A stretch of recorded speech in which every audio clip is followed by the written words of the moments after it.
ਸਤਿ ਸ਼੍ਰੀ ਅਕਾਲ ਮੇਰੇ ਸਾਰੇ ਦੋਸਤੋ। ਅੱਜ ਆਪਾਂ ਸ਼ੁਰੂ ਕਰਨ ਜਾ ਰਹੇ ਜੀ ਮੋਕ ਟੈਸਟ। ਇਹ ਟੈਸਟ ਜਮਾਂ ਸੇਮ ਟੂ ਸੇਮ ਜਿਵੇਂ ਤੁਹਾਡਾ ਜੇਡ ਬਾਟਨ ਦਾ ਪੇਪਰ ਹੋਣਾ ਉਸ ਆਧਾਰਿਤ 'ਤੇ ਬਣਾਇਆ ਹੋਇਆ। ਠੀਕ ਹੈ, ਇਹ ਬਣਾਇਆ ਹੋਇਆ ਜਿਹੜਾ ਭਾਈ ਮੈਂ ਬਣਾਇਆ ਹੋਇਆ 85 ਨੰਬਰਾਂ ਦਾ। ਠੀਕ ਹੈ, 85 ਨੰਬਰਾਂ ਦਾ ਬਣਾਇਆ ਹੋਇਆ। ਹੁਣ ਅੱਧੇ ਬੱਚੇ ਕਹਿਣਗੇ ਸਰ 85 ਨੰਬਰਾਂ ਦਾ ਕੀ ਹਿਸਾਬ ਕਿਤਾਬ ਆ। ਆਪਾਂ ਵੈਸੇ ਟੈਸਟ ਹੈ 120 ਨੰਬਰਾਂ ਦਾ ਜਿਹੜਾ ਤੁਹਾਨੂੰ ਪਾਉਣਾ ਉਹਨਾਂ ਨੇ। ਠੀਕ ਹੈ, 120 ਨੰਬਰਾਂ ਦਾ। ਹਜੇ ਮੈਂ ਇੰਗਲਿਸ਼ ਨਹੀਂ ਪਾਈ, ਇੰਗਲਿਸ਼ 15 ਨੰਬਰ ਦੀ ਆਉਣੀ ਆ, ਉਹ ਮੇਨਟੇਨ ਨਹੀਂ ਕੀਤੀ ਇਹਦੇ ਵਿੱਚ ਮੈਂ, ਕਿਉਂਕਿ ਇੰਗਲਿਸ਼ ਦਾ ਪ੍ਰੋਸੈਸ ਹੋਰ ਹੈਗਾ। ਠੀਕ ਹੈ, ਅਤੇ ਇੱਕ ਤੁਹਾਡੇ ਕੋਲ ਸਬਜੈਕਟ ਬਹੁਤ ਹੋ ਜਾਣੇ, ਫਿਰ ਤੁਹਾਨੂੰ ਪੜ੍ਹਿਆ ਨਹੀਂ ਜਾਣਾ ਸੀ। ਇੱਕ ਮੈਂ 15 ਨੰਬਰ ਦੀ ਇੰਗਲਿਸ਼ ਵਿੱਚੋਂ ਘਟਾਤੀ, ਇੱਕ 5 ਨੰਬਰ ਦੀ ਪੰਜਾਬੀ ਮੈਂ ਘੱਟ ਪਾਈ ਹੈ। ਠੀਕ ਹੈ, ਇਹ ਹੋ ਗਏ 20 ਨੰਬਰ ਪਲੱਸ। ਅਤੇ ਹਜੇ ਰੀਜ਼ਨਿੰਗ ਨਹੀਂ ਪਾਈ ਇਹਦੇ ਵਿੱਚ ਰੀਜ਼ਨਿੰਗ ਨਹੀਂ ਪਾਈ। ਇਹਦੇ 'ਚ ਮੈਂ 3 ਚੀਜ਼ਾਂ ਪਾਈਆਂ, ਤੁਹਾਨੂੰ ਦੱਸਦਾ ਕਿਹੜੀਆਂ ਕਿਹੜੀਆਂ ਪਾਈਆਂ। ਇੱਕ ਤਾਂ ਪਾਈ ਹੈ ਮੈਂ GK, ਜਿਹਦੇ 'ਚ ਪੰਜਾਬ GK ਆ ਜਾਂਦੀ ਹੈ, ਪੋਲੀਟੀ ਆ ਜਾਂਦੀ ਹੈ, ਅਤੇ ਆਪਣੀ ਨੋਰਮਲ ਇੰਡੀਆ GK ਆ ਜਾਂਦੀ ਹੈ। ਠੀਕ ਹੈ, ਪਲੱਸ ਕੰਪਿਊਟਰ ਪਾਤਾ ਇਹਦੇ 'ਚ ਇੱਕ ਮੈਥ ਇਨਕਲੂਡ ਕਰਤਾ। ਠੀਕ ਹੈ, ਇੱਕ ਪੰਜਾਬੀ ਲੈਂਗੁਏਜ ਵੀ ਪਾਈ ਵੀ ਇਹਦੇ 'ਚ ਮੈਂ। ਠੀਕ ਹੈ, ਅਤੇ ਇਹਦੇ ਵਿੱਚ ਰੀਜ਼ਨਿੰਗ ਨਹੀਂ ਪਾਈ ਵੀ। ਰੀਜ਼ਨਿੰਗ ਦਾ ਇੱਕ ਲੈਕਚਰ, ਇੱਕ ਟੈਸਟ ਮੈਂ ਅਲੱਗ ਪਾ ਦੂੰਗਾ ਤੁਹਾਨੂੰ। ਠੀਕ ਹੈ, ਰੀਜ਼ਨਿੰਗ ਦਾ ਅਲੱਗ ਪਾ ਦੂੰਗਾ। ਇਹ 85 ਨੰਬਰਾਂ ਦੀ, ਇਹ 15 ਨੰਬਰ ਦੀ ਰੀਜ਼ਨਿੰਗ ਪਾ ਕੇ ਤੁਹਾਡੇ 100 ਨੰਬਰ ਦਾ ਪੂਰਾ ਕਰ ਦੂੰ। ਵੀਡੀਓ ਇੱਕ ਅਲੱਗ ਵੀਡੀਓ 'ਚ ਮਿਲ ਜੂਗਾ ਤੁਹਾਨੂੰ, ਕਿਉਂਕਿ ਹਜੇ ਮੈਨੂੰ ਟਾਈਮ ਲੱਗ ਜਾਂਦਾ ਵੀਡੀਓ ਬਣਾਉਣ 'ਤੇ, ਤਾਂ ਕਰਕੇ ਥੋੜ੍ਹਾ ਜਿਹਾ ਪ੍ਰੋਸੈਸ ਲੰਬਾ ਵਗ ਜਾਂਦਾ। ਠੀਕ ਹੈ, ਦੇਖੋ ਜੀ, ਹੁਣ ਆਪਾਂ ਪਹਿਲੇ ਆਪਣੇ ਕਾਪੀਆਂ ਪੈਨ ਚੱਕ ਲਓ। ਇਹ ਭਾਈ ਇੱਕ ਤਰ੍ਹਾਂ ਦਾ ਟੈਸਟ ਹੈਗਾ। ਕਾਪੀਆਂ ਪੈਨ ਚੱਕ ਲਓ, ਅਤੇ ਕਾਪੀਆਂ ਪੈਨ ਚੱਕ ਕੇ ਆਦੀ ਨਿਸ਼ਾਨੀ ਲਾ ਲਿਆ ਕਰੋ। ਜਿਹੜਾ ਸਵਾਲ ਤੁਹਾਡਾ ਸਹੀ ਹੈ ਉਹਦੇ ਟਿਕ ਲਾ ਲਿਓ। ਤੁਸੀਂ ਦੇਖੋ ਕਿ 85 ਦੇ ਵਿੱਚੋਂ ਕਿੰਨੇ ਨੰਬਰ ਬਣਦੇ ਆ। 85 ਦੇ ਵਿੱਚੋਂ ਘੱਟੋ ਘੱਟ ਤੁਹਾਡੇ ਹਰੇਕ ਬੱਚੇ ਦੇ 75+ ਨੰਬਰ ਜਿਨ੍ਹਾਂ ਦੇ ਆ ਰਹੇ ਉਹਨਾਂ ਦੀ ਸਿਲੈਕਸ਼ਨ 101% ਪੱਕੀ ਹੈ। ਠੀਕ ਹੈ, ਅਤੇ 70+ ਸਾਡੇ ਦੀ ਸਿਲੈਕਸ਼ਨ ਵੀ ਹੋ ਜੂਗੀ 100%। ਕੋਈ ਐਡੀ ਚੱਕਰ ਵਾਲੀ ਗੱਲ ਨਹੀਂ। 70 ਤੋਂ 75 ਦੇ ਵਿੱਚ ਵੀ ਸਾਰੇ ਬੱਚਿਆਂ ਨੇ ਕੁਆਲੀਫਾਈ ਜ਼ਰੂਰ ਕਰਨਾ। ਦੇਖੋ 1024 ਐਕਸਾ ਕਿਸ ਦੇ ਬਰਾਬਰ ਹੈ। 1024 ਐਕਸ ਹੈ ਜਿਹੜਾ, ਇਹ ਕਿਸ ਦੇ ਬਰਾਬਰ ਹੈ ਕਹਿੰਦੇ। ਇਹ ਤੁਹਾਨੂੰ ਦੱਸ ਕਰਵਾ ਕੇ ਗਿਆ ਹੋਇਆ ਮੈਂ ਪ੍ਰਸ਼ਨ। ਅਤੇ ਦੇਖੋ ਤੁਹਾਨੂੰ ਦੱਸਿਆ ਸੀ ਸਭ ਤੋਂ ਛੋਟਾ ਤਾਂ ਹੁੰਦਾ nibble, bit, byte, KB, MB, GB। ਠੀਕ ਹੈ, GB, ਟੇਰਾ, ਪੇਟਾ, ਐਕਸਾ, ਜੈਟਾ। ਠੀਕ ਕਰਵਾਇਆ ਹੋਇਆ। 1024 ਐਕਸਾ ਕਿਹਦੇ ਬਰਾਬਰ ਹੈ ਦੱਸੋ ਜੀ, ਕਿਹਦੇ ਬਰਾਬਰ ਹੈ। ਇੱਕ GB ਦੇ ਬਰਾਬਰ, ਇਹਦੇ ਬਰਾਬਰ ਤਾਂ ਹੋ ਨਹੀਂ ਸਕਦਾ। ਠੀਕ ਹੈ, ਪੈਟਾ ਵੀ ਨਹੀਂ ਹੋ ਸਕਦਾ, ਕਿਉਂਕਿ ਪੈਟਾ ਜਿਹੜਾ ਹੁੰਦਾ ਗਾ ਉਹ ਤਾਂ ਟੈਰਾ ਤੋਂ ਵੱਡਾ ਹੁੰਦਾ ਗਾ। ਠੀਕ ਹੈ, ਤਾਂ ਇਹ ਆਊਗਾ ਭਾਈ ਜੈਟਾ। 1024 ਜਿਹੜਾ ਐਕਸ ਹੈਗਾ ਉਹ ਇੱਕ ਜੈਟਾ ਦੇ ਬਰਾਬਰ ਹੁੰਦਾ। ਇਹ ਗੱਲ ਯਾਦ ਰੱਖਣੀ ਹੈ। D ਨੰਬਰ ਆਪਸ਼ਨ ਹੈ ਬਿਲਕੁਲ ਸਹੀ ਆਨਸਰ। ਜਿਹੜੇ ਬੱਚੇ ਨੇ D ਆਨਸਰ ਲਾਇਆ ਉਹਨਾਂ ਦਾ ਸਵਾਲ ਬਿਲਕੁਲ ਸਹੀ ਹੈ। ਦੂਸਰੇ ਨੰਬਰ 'ਤੇ ਮਾਈਕਰੋਸੋਫਟ ਦਾ ਨਵਾਂ ਵੈਬ ਬਰਾਊਜ਼ਰ ਕਿਹੜਾ ਆ ਗਿਆ। ਮਾਈਕਰੋਸੋਫਟ ਦੇ ਵਿੱਚ ਨਵਾਂ ਵੈਬ ਬਰਾਊਜ਼ਰ ਕਿਹੜਾ ਆ ਗਿਆ ਭਾਈ ਦੱਸੋ। ਕਰਕੇ ਗਏ ਹੋਏ ਆ ਇਹ ਆਪਾਂ। ਜਿਹੜਾ ਭਾਈ ਇਹਦੇ ਵਿੱਚ ਆ ਗਿਆ ਕਹਿੰਦੇ ਇੰਟਰਨੈਟ ਐਕਸਪਲੋਰਰ, ਗੂਗਲ ਕਰੋਮ, ਮਜੀਲਾ ਕਿ ਐਡਜ। ਦੱਸੋ ਜੀ ਕਿਹੜਾ ਆ ਗਿਆ। ਇਹ ਤੁਹਾਨੂੰ ਕਰਵਾ ਕੇ ਗਿਆ ਹੋਇਆ। ਦੇਖੋ ਪੁੱਤਰੋ, ਮਾਈਕਰੋਸੋਫਟ ਦਾ ਨਵਾਂ ਵੈਬ ਬਰਾਊਜ਼ਰ ਹੈ ਜਿਹੜਾ ਇੰਟਰਨੈਟ ਐਕਸਪਲੋਰਰ ਸੀ, ਇਹ 2.5 ਵਾਰੀ ਹੁੰਦਾ ਸੀ। ਇਹ ਤਾਂ ਹੁਣ ਇਹਨਾਂ ਨੇ ਕੱਟਤਾ ਵਿੱਚੋਂ, ਇਹ ਹੈ ਨਹੀਂ ਹੁਣ ਇਹਨਾਂ ਦੇ ਵਿੱਚੋਂ। ਇੱਕ ਨੇ ਨਵਾਂ ਬਰਾਊਜ਼ਰ ਪਾਤਾ। ਗੂਗਲ ਕਰੋਮ ਤਾਂ ਪਹਿਲਾਂ ਵੀ ਸੀ, ਮਜੀਲਾ ਕੋਈ ਹੈ ਹੀ ਨਹੀਂ। ਤਾਂ ਇਹ ਆ ਗਿਆ ਵੀ D ਨੰਬਰ ਆਪਸ਼ਨ। ਜਿਹੜੇ ਬੱਚੇ ਨੇ ਇਹਦਾ ਲਾਇਆ ਆਨਸਰ ਉਹਨਾਂ ਦਾ ਆਨਸਰ ਬਿਲਕੁਲ ਸਹੀ ਹੈ, ਅਤੇ ਆਪਦੇ 2 ਨੰਬਰ ਕਾਊਂਟ ਕਰ ਲਓ। ਅਤੇ ਜਿਹੜੇ ਬੱਚੇ ਨੇ ਗਲਤ ਕੀਤਾ ਉਹਦੇ ਨੰਬਰ ਵੀ ਕੱਟ ਲਿਓ ਆਪਦੇ ਐਂਡ 'ਤੇ। ਇਸ ਤੋਂ ਬਾਅਦ ਕਹਿੰਦੇ ਇਹਨਾਂ ਵਿੱਚੋਂ ਕਿਸ ਦੀ ਸਹਾਇਤਾ ਨਾਲ ਅਸੀਂ ਮੇਲ ਭੇਜ ਸਕਦੇ ਹਾਂ। ਕਿਸ ਦੀ ਸਹਾਇਤਾ ਨਾਲ ਆਪਾਂ ਕਿਸੇ ਨੂੰ ਈਮੇਲ ਸੈਂਡ ਕਰਨੀ। ਸਭ ਤੋਂ ਪਹਿਲਾਂ ਤਾਂ ਇਹ ਸਮਝੋ ਕਿ ਈਮੇਲ ਦੀ ਫੁੱਲ ਫਾਰਮ ਕੀ ਹੈ। ਇਲੈਕਟ੍ਰੋਨਿਕ ਮੇਲ। ਕਿਸੇ ਦੀ ਸਹਾਇਤਾ ਨਾਲ ਆਪਾਂ ਮੇਲ ਭੇਜ ਸਕਦੇ ਹਾਂ। ਆਪਾਂ ਕਹਿੰਦੇ FTP ਦੀ ਫਾਈਲ ਨਾਲ, SMT ਨਾਲ, ਟੈਲਨੈਟ ਕਿ POP ਨਾਲ। ਤਾਂ ਜਿਹੜੀ ਆਪਾਂ ਕੋਈ ਫਾਈਲ ਸੈਂਡ ਕਰਨੀ ਹੈ ਕਿਸੇ ਨੂੰ, ਉਹ ਆਪਾਂ ਭੇਜ ਸਕਦੇ ਹਾਂ D ਨੰਬਰ ਆਪਸ਼ਨ ਦੇ ਨਾਲ, POP ਦੇ ਨਾਲ, POP3 ਨਾਲ। ਆਪਾਂ ਕੋਈ ਵੀ ਈਮੇਲ ਸਹਾਇਤਾ ਨਾਲ ਅਸੀਂ ਈਮੇਲ ਭੇਜ ਸਕਦੇ। ਭੇਜ ਦੀ ਗੱਲ ਕਰ, ਸੌਰੀ ਬੱਚਿਓ, ਭੇਜਣ ਦੀ ਗੱਲ ਕਰ ਰਿਹਾ। ਇਹ ਭੇਜ ਸਕਦੇ ਹਾਂ ਆਪਾਂ B ਨੰਬਰ ਆਪਸ਼ਨ ਨਾਲ। ਭੇਜ ਸਕਦੇ ਹਾਂ ਆਪਾਂ B ਨੰਬਰ ਆਪਸ਼ਨ ਨਾਲ। ਜੇ ਆਪਣੇ ਮੋਬਾਈਲ ਦੇ ਵਿੱਚ ਕੋਈ ਈਮੇਲ ਆਊਗੀ ਉਹ ਆਪਾਂ ਕਰੇ ਨਾਲ ਲਵਾਂਗੇ POP3 ਨਾਲ। ਇਹ ਗੱਲ ਯਾਦ ਰੱਖਣੀ ਹੈ। ਜਿਹੜੇ ਬੱਚੇ ਨੇ B ਨੰਬਰ ਆਪਸ਼ਨ ਲਾਇਆ ਆਨਸਰ, ਉਹਨਾਂ ਦਾ ਆਪਰੇਸ਼ਨ ਬਿਲਕੁਲ ਸਹੀ ਆ। B ਨੰਬਰ ਆਪਸ਼ਨ ਇਹਦਾ ਬਿਲਕੁਲ ਸਹੀ ਆਨਸਰ ਹੈ। ਓਕੇ ਜੀ। ਇਸ ਤੋਂ ਬਾਅਦ MS ਆਫਿਸ ਦੇ ਵਿੱਚ, MS ਆਫਿਸ ਦੇ 3 ਪਾਰਟ ਹੁੰਦੇ ਆ। MS Excel, MS Word, MS PowerPoint. PowerPoint ਕਾਹਦੇ ਵਾਸਤੇ ਹੁੰਦਾ, ਪ੍ਰੈਜੈਂਟੇਸ਼ਨ ਵਾਸਤੇ। MS ਵਰਡ ਹੁੰਦਾ ਡਾਕੂਮੈਂਟ ਵਾਸਤੇ, ਅਤੇ ਐਕਸਲ ਹੁੰਦਾ ਗਾ ਸਪਰੈਡਸ਼ੀਟ ਵਾਸਤੇ। ਠੀਕ ਹੈ, MS ਆਫਿਸ ਦੇ ਵਿੱਚ ਪਾਵਰ ਪੁਆਇੰਟ ਦੇ ਵਿੱਚ ਕਿੰਨੀ ਜ਼ੂਮ ਹੁੰਦੀ ਹੈ। ਦੇਖੋ ਤੁਹਾਨੂੰ ਇੱਕ ਗੱਲ ਮੈਂ ਕਰਵਾ ਕੇ ਗਿਆ ਸੀ। ਜਿਹੜਾ ਤਾਂ ਹੁੰਦਾ MS ਵਰਡ, ਇਕੱਲਾ MS Word, ਉਹਦੇ ਵਿੱਚ ਘੱਟ ਤੋਂ ਘੱਟ ਜ਼ੂਮ ਉਹਦੀ 10 ਹੋਊਗੀ, ਵੱਧ ਤੋਂ ਵੱਧ 500 ਹੋਊਗੀ। ਬਾਕੀ ਸਾਰਿਆਂ ਦੇ ਵਿੱਚ ਘੱਟ ਤੋਂ ਘੱਟ ਜ਼ੂਮ 10 ਹੋਊਗੀ, ਵੱਧ ਤੋਂ ਵੱਧ ਜ਼ੂਮ 400 ਹੋਊਗੀ। ਤਾਂ ਇਹ ਆ ਗਿਆ ਪਾਵਰ ਪੁਆਇੰਟ। MS Word ਨੂੰ ਛੱਡ ਕੇ ਬਾਕੀ ਸਾਰਿਆਂ ਦੀ ਜ਼ੂਮ 400 ਹੀ ਹੋਊਗੀ, ਵੱਧ ਤੋਂ ਵੱਧ ਅਤੇ ਘੱਟ ਤੋਂ ਘੱਟ 10%। ਤਾਂ ਇਹਦਾ ਆਨਸਰ ਆ ਗਿਆ ਆਪਸ਼ਨ ਨੰਬਰ B। ਜਿਹੜੇ ਬੱਚਿਆਂ ਨੇ ਚੌਥੇ ਦਾ B ਨੰਬਰ ਆਪਸ਼ਨ ਲਾਇਆ ਉਹਨਾਂ ਦਾ ਸਵਾਲ ਬਿਲਕੁਲ ਸਹੀ ਹੈ। ਇਸ ਤੋਂ ਬਾਅਦ ਇਹਨਾਂ ਵਿੱਚ ਕਿਸ ਕੀ ਦੀ ਵਰਤੋਂ ਹੈਲਪ ਵਾਸਤੇ ਕੀਤੀ ਜਾਂਦੀ ਹੈ? ਕਿਸ ਕੀ ਦੀ ਵਰਤੋਂ ਭਾਈ ਹੈਲਪ ਵਾਸਤੇ ਕੀਤੀ ਜਾਂਦੀ ਹੈ, ਦੱਸੋ। ਹੈਲਪ ਦਾ ਕੀ ਮਤਲਬ ਆ? ਆਪਾਂ ਮਤਲਬ ਕਿਸੇ ਐਪ ਦੇ ਵਿੱਚ ਜਾਣਾ, ਆਪਾਂ ਨੂੰ ਐਪ ਬਾਰੇ ਪਤਾ ਨਹੀਂ ਲੱਗ ਰਿਹਾ ਤਾਂ ਆਪਾਂ F10 ਦੱਬ ਦਾਂਗੇ, ਨਾਲ ਦੇ ਨਾਲ ਆਪਣੇ ਕੋਲ ਕੀ ਹੋ ਜਾਊਗਾ, ਉਹ ਚੀਜ਼ ਦਾ ਸਾਰੀ ਡਿਟੇਲ ਸ਼ੋ ਹੋਣ ਲੱਗ ਜੂਗੀ। ਤਾਂ ਇਹਦਾ ਆਨਸਰ ਹੈਗਾ F1। ਜਿਹੜੇ ਬੱਚਿਆਂ ਨੇ ਲਾਇਆ ਤਾਂ ਉਹਦਾ ਆਨਸਰ ਬਿਲਕੁਲ ਸਹੀ ਹੈ। ਠੀਕ ਹੈ। ਇਸ ਤੋਂ ਬਾਅਦ ਅਗਲਾ ਇਹਦੇ ਵਿੱਚ ਕੀ ਕਹਿ ਰਿਹਾ ਉਹ, ਕਹਿੰਦੇ ਇਹਨਾਂ ਵਿੱਚੋਂ ਕਿਹੜੀ ਕਮਾਂਡ ਹੈ ਜਿਸ ਦੀ ਸਹਾਇਤਾ ਨਾਲ ਡੇਟ ਸ਼ੀਟ ਬੰਦ ਕੀਤੀ ਜਾ ਸਕਦੀ ਹੈ? ਕੰਟਰੋਲ O ਨਾਲ। ਇਹ ਤਾਂ ਗਲਤ ਹੈ ਕਿਉਂਕਿ ਕੰਟਰੋਲ ਓਪਨ ਨਾਲ ਤਾਂ ਕੋਈ ਚੀਜ਼ ਓਪਨ ਕਰ ਸਕਦੇ ਹਾਂ। ਕੰਟਰੋਲ C ਨਾਲ ਕਿਸੇ ਚੀਜ਼ ਦੀ ਆਪਾਂ ਕਾਪੀ ਕਰ ਸਕਦੇ, ਨਨ ਆਫ ਅਬਵ ਆ ਨਹੀਂ ਰਿਹਾ। ਤਾਂ ਜਦੋਂ ਵੀ ਕਿਸੇ ਚੀਜ਼ ਨੂੰ ਬੰਦ ਕਰਨਾ, ਆਪਾਂ ਡੇਟ ਸ਼ੀਟ ਨੂੰ ਬੰਦ ਕਰਨਾ ਸਪਰੈਡਸ਼ੀਟ ਦੇ ਵਿੱਚ, ਤਾਂ ਜੇ ਕੰਟਰੋਲ W ਦੱਬਾਂਗੇ ਤਾਂ ਆਪਣਾ ਆਟੋਮੈਟਿਕ ਉਹ ਬੰਦ ਹੋ ਜੂਗੀ। ਜਿਨ੍ਹਾਂ ਬੱਚਿਆਂ ਨੇ A ਨੰਬਰ ਆਪਸ਼ਨ ਲਾਇਆ ਉਹਨਾਂ ਦਾ ਆਨਸਰ ਬਿਲਕੁਲ ਸਹੀ ਹੈ। ਇਸ ਤੋਂ ਬਾਅਦ ਅਗਲਾ ਕੰਪਾਈਲਰ ਕੀ ਹੈ? ਕੰਪਾਈਲਰ ਦਾ ਕੰਮ ਕੀ? ਕੰਪਾਈਲਰ ਹੁੰਦਾ ਹੈਗਾ ਟਰਾਂਸਲੇਸ਼ਨ ਵਾਸਤੇ ਵਰਤਿਆ ਜਾਂਦਾ। ਕੰਪਾਈਲਰ ਕਾਹਦੇ ਵਾਸਤੇ? ਭਾਸ਼ਾ ਟਰਾਂਸਲੇਸ਼ਨ ਵਾਸਤੇ। ਇਹ 3 ਤਰ੍ਹਾਂ ਦੇ ਹੁੰਦੇ ਆ, ਕੰਪਾਈਲਰ, ਇੰਟਰਪ੍ਰੇਟਰ ਅਤੇ ਇੱਕ ਅਸੈਂਬਲਰ। ਠੀਕ ਹੈ, 3 ਹੁੰਦੇ ਆ। ਜਿਹੜਾ ਕੰਪਾਈਲਰ ਹੁੰਦਾ ਨਾ ਸਾਰੀ ਭਾਸ਼ਾ ਨੂੰ, ਇੱਕ ਪੇਜ ਨੂੰ ਪੂਰੇ ਨੂੰ ਟਰਾਂਸਲੇਟ ਕਰ ਦਿੰਦਾ ਇੱਕ ਵਾਰੀ ਦੇ ਵਿੱਚ। ਜਿਹੜਾ ਇੰਟਰਪ੍ਰੇਟਰ ਹੁੰਦਾ ਇਹ ਲਾਈਨ ਬਾਈ ਲਾਈਨ ਟਰਾਂਸਲੇਟ ਕਰਦਾ। ਜਿਹੜਾ ਅਸੈਂਬਲਰ ਹੁੰਦਾ ਇਹ ਬਾਈਨਰੀ ਭਾਸ਼ਾ ਨੂੰ, ਮਸ਼ੀਨ ਲੈਂਗੁਏਜ ਨੂੰ ਬਾਈਨਰੀ ਲੈਂਗੁਏਜ ਦੇ ਵਿੱਚ ਬਦਲਦਾ ਹੈਗਾ। ਠੀਕ ਹੈ। ਤਾਂ ਕੰਪਾਈਲਰ ਕੀ ਹੈ? ਇੱਕ ਪੈਕੇਜ ਹੈ, ਇੱਕ ਸਿਸਟਮ ਸੌਫਟਵੇਅਰ, ਪ੍ਰੋਸੈਸਰ ਕਿ ਐਪਲੀਕੇਸ਼ਨ ਸੌਫਟਵੇਅਰ। ਦੇਖੋ ਬੱਚੋ, ਇਹ ਨਾ ਇੱਕ ਪੈਕੇਜ ਤਾਂ ਹੈ ਨਹੀਂ, ਐਪਲੀਕੇਸ਼ਨ ਸੌਫਟਵੇਅਰ ਵੀ ਹੈ ਨਹੀਂ, ਇਹ ਪ੍ਰੋਸੈਸਰ ਨਾਲ ਵੀ ਕੁਝ ਸੰਬੰਧਿਤ। ਤਾਂ ਇਹਦਾ ਆਨਸਰ ਕੱਟ ਕਟਾ ਕੇ B ਨੰਬਰ ਆਪਸ਼ਨ ਬਣ ਰਿਹਾ। ਇਹ ਇੱਕ ਸਿਸਟਮ ਸੌਫਟਵੇਅਰ ਹੈਗਾ। ਇੱਕ ਮੈਨੂੰ ਦੱਸੋ ਕਿ ਯੂਟੀਲਿਟੀ ਸੌਫਟਵੇਅਰ ਕੀ ਹੁੰਦਾ ਹੈਗਾ? ਜਿਹੜੇ ਬੱਚੇ ਨੂੰ ਪਤਾ ਹੈਗਾ ਕਰਵਾ ਕੇ ਗਿਆ ਮੈਂ, ਯੂਟੀਲਿਟੀ ਸੌਫਟਵੇਅਰ ਕਿਹੜੇ ਸੌਫਟਵੇਅਰ ਹੁੰਦੇ ਦੱਸੋ? ਬਹੁਤ ਇੰਪੋਰਟੈਂਟ ਪ੍ਰਸ਼ਨ ਹੈ ਵੀ। ਐਕਸਲ ਦੇ ਵਿੱਚ, MS ਐਕਸਲ ਦੇ ਵਿੱਚ ਜਿਹਦੇ ਵਿੱਚ ਆਪਾਂ ਸਪਰੈਡਸ਼ੀਟ ਬਣਾਉਣੀ, ਇਹਦੀ ਫਾਈਲ ਦੀ ਪਹਿਚਾਣ ਕੀ ਹੈ? ਕਿਵੇਂ ਪਤਾ ਲੱਗੂਗਾ ਕਿ ਇਹ ਫਾਈਲ ਭਾਈ ਐਕਸਲ ਦੀ ਹੈ? ਸੇਮ ਟੂ ਸੇਮ ਪੇਪਰ ਆਊਗਾ। ਠੀਕ ਹੈ, ਸੇਮ ਟੂ ਸੇਮ, ਟੈਨਸ਼ਨ ਨਾ ਲਓ।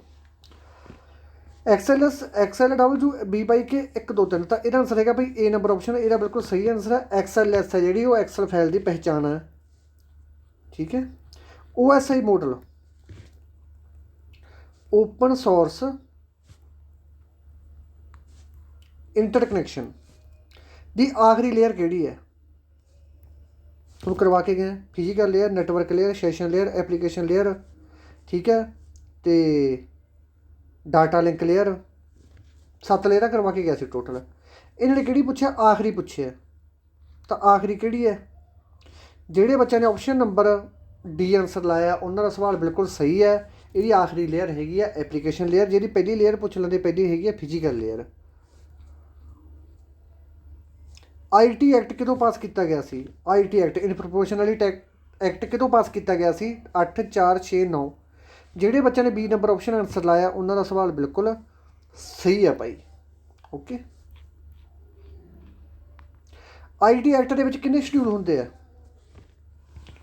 IT ਐਕਟ ਦੇ ਵਿੱਚ ਕਿੰਨੇ ਸ਼ਡਿਊਲ ਆ ਭਾਈ ਦੱਸੋ? 3 4 5 6। ਤਾਂ ਭਾਈ IT ਐਕਟ ਦੇ ਵਿੱਚ ਜਿਹੜੇ ਸ਼ਡਿਊਲ ਹੈਗੇ ਇਹ ਤੁਹਾਨੂੰ ਕਰਵਾ ਕੇ ਗਿਆ ਹੋਇਆ ਸ਼ਡਿਊਲ, ਸਾਰਾ ਕੁਝ A to Z ਕਰਵਾ ਕੇ ਗਿਆ। ਅਤੇ ਜਿਨ੍ਹਾਂ ਬੱਚਿਆਂ ਨੇ A ਨੰਬਰ ਆਪਸ਼ਨ ਲਾਈ ਹੈ ਉਹਨਾਂ ਦਾ ਆਨਸਰ ਬਿਲਕੁਲ ਸਹੀ ਹੈ। ਇਸ ਤੋਂ ਬਾਅਦ cyber terrorism act. Cyber crime ਤੁਸੀਂ ਨਾਂ ਸੁਣਿਆ ਹੋਊਗਾ, ਸਾਈਬਰ ਕ੍ਰਾਈਮ। ਜਿੱਥੇ ਸਾਈਬਰ ਕ੍ਰਾਈਮ ਦੀ ਗੱਲ ਆ ਗਈ ਉੱਥੇ ਸਮਝ ਲਓ ਕਿ ਇੰਟਰਨੈੱਟ ਦੇ ਥਰੂ ਜੇ ਕੋਈ ਬੰਦਾ ਕੋਈ ਗਲਤ ਐਕਟੀਵਿਟੀ ਕਰ ਰਿਹਾ ਹੈਗਾ ਉਹਨੂੰ ਆਪਾਂ ਕਹਾਂਗੇ ਸਾਈਬਰ ਟੈਰਰਿਜ਼ਮ ਐਕਟ ਕੈਟਾਗਰੀ ਦੇ ਵਿੱਚ ਪਾਵਾਂਗੇ। ਕਹਿੰਦੇ ਜਿਹੜਾ ਕੋਈ ਬੰਦਾ ਸਾਈਬਰ ਟੈਰਰਿਜ਼ਮ ਐਕਟ ਕਰਦਾ ਤਾਂ ਉਹਨੂੰ ਕਿੰਨੇ ਸਾਲ ਦੀ ਸਜ਼ਾ ਦਿੱਤੀ ਜਾਊਗੀ? 10 ਸਾਲ, 12 ਸਾਲ, ਉਮਰ ਕੈਦ ਕੇ 5 ਸਾਲ। ਤਾਂ ਉਹਨੂੰ ਸਜ਼ਾ ਦਿੱਤੀ ਜਾਊ ਭਾਈ C ਨੰਬਰ ਆਪਸ਼ਨ। ਜਿਹੜੇ ਬੱਚਿਆਂ ਦੇ C ਨੰਬਰ ਆਪਸ਼ਨ ਲਾਈ ਉਹਨਾਂ ਦਾ ਆਨਸਰ ਬਿਲਕੁਲ ਸਹੀ ਹੈ। ਠੀਕ ਹੈ। 12 ਆਪਰੇਸ਼ਨ ਆਪਾਂ ਤੁਹਾਨੂੰ ਕਰਵਾਤੇ, 12 ਦੇ ਵਿੱਚੋਂ ਦੇਖੋ ਤੁਹਾਡੇ ਕਿੰਨੇ ਸਹੀ ਹੈ। ਜਿਹੜਾ ਬੱਚਾ 70+ ਮਾਰਕਸ ਲੈ ਗਿਆ ਉਹਦੀ ਸਿਲੈਕਸ਼ਨ 101% ਪੱਕੀ ਹੈ। ਠੀਕ ਹੈ। 85 ਦੇ ਵਿੱਚੋਂ ਜੇ ਤੁਸੀਂ 70 ਨੰਬਰ ਲੈ ਕੇ ਜਾਂਦੇ ਹੋ। ਠੀਕ ਹੈ। ਅਤੇ 15 ਨੰਬਰ ਦਾ ਤੁਹਾਨੂੰ ਮੈਂ ਐਕਸਟਰਾ ਕਰਵਾ ਦੂੰਗਾ, ਕੋਈ ਚੱਕਰ ਵਾਲੀ ਗੱਲ ਨਹੀਂ। तो थोड़ा टैस्ट 100 नंबर का पूरा हो जू, बाद इकट्ठे नंबर ऐड कर लियो। इस तो बाद जावा भाषा किस द्वारा विकसित की गई सी जी? जावा भाषा की जिमें अपनी सी लैंगुएज है, C++, यही भाषा जी सारिया, ये जावा भाषा किस द्वारा बनाई गई सी? कहते IBM द्वारा। IBM की फुल फार्म हैगी है इंटरनैशनल बिजनेस मशीन। सोनी तुहानूं पता कंपनी है, माइक्रोसॉफ्ट भी अपनी कंपनी एक, तो सन माइक्रो सिस्टम। इन्हों के विचों भाई कहते जी जावा लैंगुएज किस द्वारा बनाई गई है? जावा लैंगुएज जो बच्चे ने D नंबर ऑप्शन लाया उन्होंने आंसर बिल्कुल सही है, ये आंसर है D number option. Sun micro system द्वारा ये जी बनाई गई सी। आ ऑपरेशन भाई बहुत ज़्यादा इंपॉर्टेंट है, ये भी तुहानूं करवा के गया होया मैं, ठीक है। सब तो पहला तो मैनूं ये तुसीं दसो कि जिहड़ा वाईफाई है ये किन्ने IIT ते काम करदा गा? जिहड़ा वाईफाई है किन्ने IIT काम करदा गा? तो एक IIT की फुल फार्म दसो मैनूं की IIT की फुल फार्म भी पुछ सकते हो। पहले सब तो पहले फुल फार्म देख लो ICC की हैगी IEE the, institute of electrical and electronics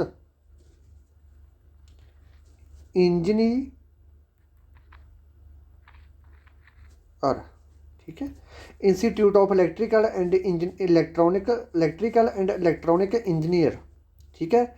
ये IIT की फुल फार्म है। वाईफाई किन्ने IIT काम करता गा? थोड़ा ट्रिक ना याद करवाया वैसे मैं कि वाईफाई देख लो, एक आ चक लो, एक आ चक लो, 11 कि नाल है, तो B नंबर ऑप्शन है बिल्कुल सही आंसर है। जिहड़े बच्चे ने B नंबर ऑप्शन लाया है वो आपका एक नंबर होर ऐड कर लो। FTP का पूरा नाम की है? File transfer program, file transfer protocol, file transport protocol, ठीक है, कि नन ऑफ दीज। लाओ भाई ऑप्शन पुत्रो, किसी बच्चे ने बेईमानी करके कोई भी नंबर नहीं लेना, ठीक है। बेईमानी भुल के भी नहीं करनी, जे बेईमानी करोगे आपदे आप ना करोगे। ईमानदारी का नंबर दसने कि 85 के विचों किन्ने नंबर आया ईमानदारी के नाल, ठीक है। फिर मैं तुहानूं जिन्ने तुसीं बच्चे मैनूं नंबर लिख के सेंड करोगे, ठीक है, जिन्ने बच्चे भी तुसीं मैनूं नंबर लिख के सेंड करोगे उन्हां सारिਆਂ ਦਾ मैं रिजल्ट भी पाऊँगा, ठीक है। पर प्लीज़ एक बेनती है, आपदे अपना वादा कर लो, ठीक है। किसी बच्चे ने गलत नंबर नहीं भेजने, ठीक है। गलत नंबर किसी ने भेजे, जो किसी के 4 गलत होए उन्होंने आपका 1 नंबर कट के भी भेजना गा। फिर मैं लिस्ट बनाऊँगा, लिस्ट के मैं देखूँगा किन्ने बच्चों जिवें घट्टो घट्ट 1000 कमेंट आया गा, 1000 कमेंट के मैं दसूँगा कि किन्ने बच्चे की सिलैक्शन हो सकती है, किन्ने की सिलैक्शन नहीं हो सकती, जमा सही दस दूँगा मैं। तुहानूं पता कि मेरी गल बहुत हद तक सही होनी। मैं तुहानूं कहा सीगा एडमिट कार्ड अज कल अज ने कल आ गया एडमिट कार्ड नाल दी नाल ही, ठीक है। इन्ना मैं तुहानूं टैस्ट के विचों ही दस दूँगा कि किहड़ा बच्चा सिलैक्शन लै लूगा, किहड़ा बच्चा सिलैक्शन नहीं लू। बस दस्सिओ ईमानदारी नाल, जे तुसीं ईमानदारी नाल दसोगे तुहाडे ते मैं थोड़ा जिहा वध जोर लाऊंगा जिहड़े बच्चे कमज़ोर है, ठीक है। तो तां करके ईमानदारी जरूर बरतनी है। तो जिहड़े बच्चे ने इहदा आंसर लाया भाई file transfer protocol B number option, उन्होंने आंसर बिल्कुल सही है। इस तो बाद अगला कहने इन्हां विचों किहड़ी एक वैब ब्राउज़र की उदाहरण है?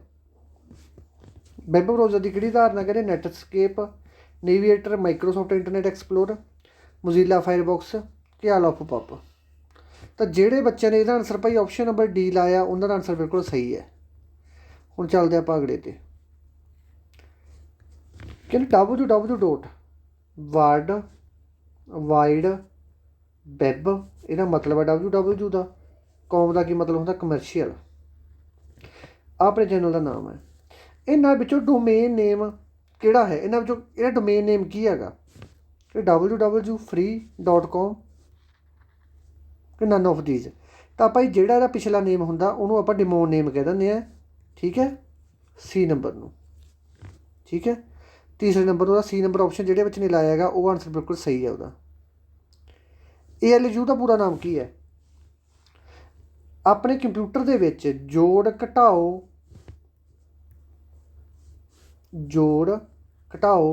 गुणा भाग, ये चारे चीज़ां कौन करदा गा? ये चारे चीज़ां करदा अपने कंप्यूटर दे विच ALU। ALU की फुल फार्म की है? Arithmetic logical unit, arithmetic logic unit, arithmetic logic unit. तो भाई ये आंसर है ऑप्शन नंबर B, जिहड़े बच्चे ने लाया उन्होंने आंसर बिल्कुल सही है, अरथमैटिक लॉजिक यूनिट हैगा ALU। The structure and format of data is called, ਜਿਹੜੀ ਆਪਣੇ ਡਾਟਾ ਹੁੰਦਾ ਆਪਣੇ ਫੋਨ ਦੇ ਵਿੱਚ ਉਹਦਾ ਫਾਰਮੈਟ ਜਾਂ ਕਿਹੜੀ ਸਥਿਤੀ ਦੇ ਵਿੱਚ ਉਹ ਹੈਗਾ ਗਾ, ਕੀ ਉਹਦਾ ਆਕਾਰ ਹੈ, ਠੀਕ ਹੈ, ਉਹ ਚੀਜ਼ ਨੂੰ ਕੀ ਕਿਹਾ ਜਾਂਦਾ ਹੈ, ਮੈਨੇਜਮੈਂਟ, ਫਾਰਮੈਟਿਕ, ਸਿੰਟੈਕਸ ਕਿ ਨਨ ਆਫ ਦੀਜ਼। ਤਾਂ ਜਿਹੜੇ ਬੱਚਿਆਂ ਨੇ ਭਾਈ ਇਹਦਾ ਆਨਸਰ C ਨੰਬਰ ਆਪਸ਼ਨ ਲਾਇਆ, C ਨੰਬਰ ਆਪਸ਼ਨ, ਉਹਨਾਂ ਦਾ ਆਨਸਰ ਬਿਲਕੁਲ ਸਹੀ ਹੈ ਅਤੇ ਆਪਣੀ ਟਿਕ ਲਾ ਦਿਓ। Set of rule, set of rule ਨੂੰ ਆਪਾਂ ਕੀ ਕਹਾਂਗੇ, ਜਿਹੜੇ ਰੂਲਾਂ ਦੇ ਸੈੱਟ ਹੁੰਦੇ ਕੰਪਿਊਟਰ ਦੇ ਵਿੱਚ, ਰੂਲ ਬਣਾਏ ਹੋਏ ਹੁੰਦੇ, ਅਲੱਗ ਅਲੱਗ ਇੰਟਰੈਕਸ਼ਨਾਂ ਬਣਾਈਆਂ ਹੁੰਦੀਆਂ, ਉਹਨੂੰ ਆਪਾਂ ਕੀ ਕਹਿੰਦੇ ਹਾਂ, set of rule is called S protocol, file, topology ਕਿ ਨਨ ਆਫ ਦੀਜ਼। ਤਾਂ ਇਹਦਾ ਆਨਸਰ ਹੈਗਾ ਭਾਈ A ਨੰਬਰ ਆਪਸ਼ਨ, ਜਿਹੜੇ ਬੱਚੇ ਨੇ ਲਾਇਆ ਹੈਗਾ ਪ੍ਰੋਟੋਕੋਲ, ਉਹਨਾਂ ਦਾ ਆਨਸਰ ਬਿਲਕੁਲ ਸਹੀ ਹੈ। ਓਕੇ, ਇਸ ਤੋਂ ਬਾਅਦ ਫੀਫੋ। ਫੀਫੋ ਦਾ ਕੀ ਮਤਲਬ ਹੈ? ਫੀਫੋ ਆਪਰੇਟਿੰਗ ਸਿਸਟਮਾਂ ਦੇ ਵਿੱਚ ਵਰਤਿਆ ਜਾਂਦਾ ਹੈਗਾ। ਫੀਫੋ ਆਪਰੇਟਿੰਗ ਸਿਸਟਮ ਦੇ ਵਿੱਚ ਵਰਤਿਆ ਜਾਂਦਾ, ਤੁਹਾਨੂੰ ਕਰਵਾ ਕੇ ਗਿਆ ਹੈਗਾ ਆਪਰੇਟਿੰਗ ਸਿਸਟਮ ਭਾਈ ਮੈਂ ਸਾਰੇ, ਠੀਕ ਹੈ, ਬੈਚ ਆਪਰੇਟਿੰਗ ਸਿਸਟਮ ਕਰਵਾ ਕੇ ਗਿਆ ਹੈਗਾ, ਠੀਕ ਹੈ, ਮਲਟੀ ਟਾਸਕਿੰਗ ਆਪਰੇਟਿੰਗ ਸਿਸਟਮ ਕਰਾ ਕੇ ਉਹ 'ਚ ਕਰਵਾ ਕੇ, ਉਹ 'ਚ ਫੀਫੋ ਕਰਵਾ ਕੇ ਗਿਆ ਸੀ। ਫੀਫੋ ਦਾ ਕੀ ਮਤਲਬ? ਫਸਟ ਐਂਟਰ ਫਸਟ ਓਪਨਿੰਗ, ਕਿ ਜਿਹੜਾ ਪਹਿਲਾਂ ਐਂਟਰ ਕਰੂਗਾ ਉਹੀ ਪਹਿਲਾਂ ਓਪਨ ਹੋਊਗਾ। First in first out, first enter and fast out ਕਿ ਨਨ ਆਫ ਦੀਜ਼। ਤਾਂ ਜਿਹੜੇ ਬੱਚੇ ਨੇ ਇਹਦਾ ਆਨਸਰ B ਨੰਬਰ ਆਪਸ਼ਨ ਲਾਇਆ, ਉਹਨਾਂ ਦਾ ਆਨਸਰ ਬਿਲਕੁਲ ਸਹੀ ਹੈ, ਕਿ ਜਿਹੜੀ ਚੀਜ਼ ਪਹਿਲਾਂ ਆਊਗੀ ਉਹੀ ਪਹਿਲਾਂ ਜਾਊਗੀ। ਆਹ ਆਪਰੇਸ਼ਨ ਬਹੁਤ ਜ਼ਿਆਦਾ ਇੰਪੋਰਟੈਂਟ ਆ ਭਾਈ। ਕਹਿੰਦੇ ਜੇਕਰ ਅਸੀਂ A1 ਅਤੇ A2 ਸ਼ੈੱਲ ਨੂੰ ਐਡ ਕਰਨਾ ਹੈ, ਦੇਖੋ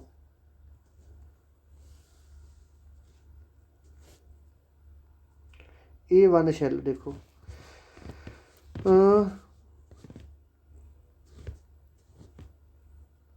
ਆਹ ਹੁੰਦੇ ਆ, ਆਹ ਹੋ ਗਿਆ A1, ਆਹ ਹੋ ਗਿਆ 1 2 3, ਠੀਕ ਹੈ।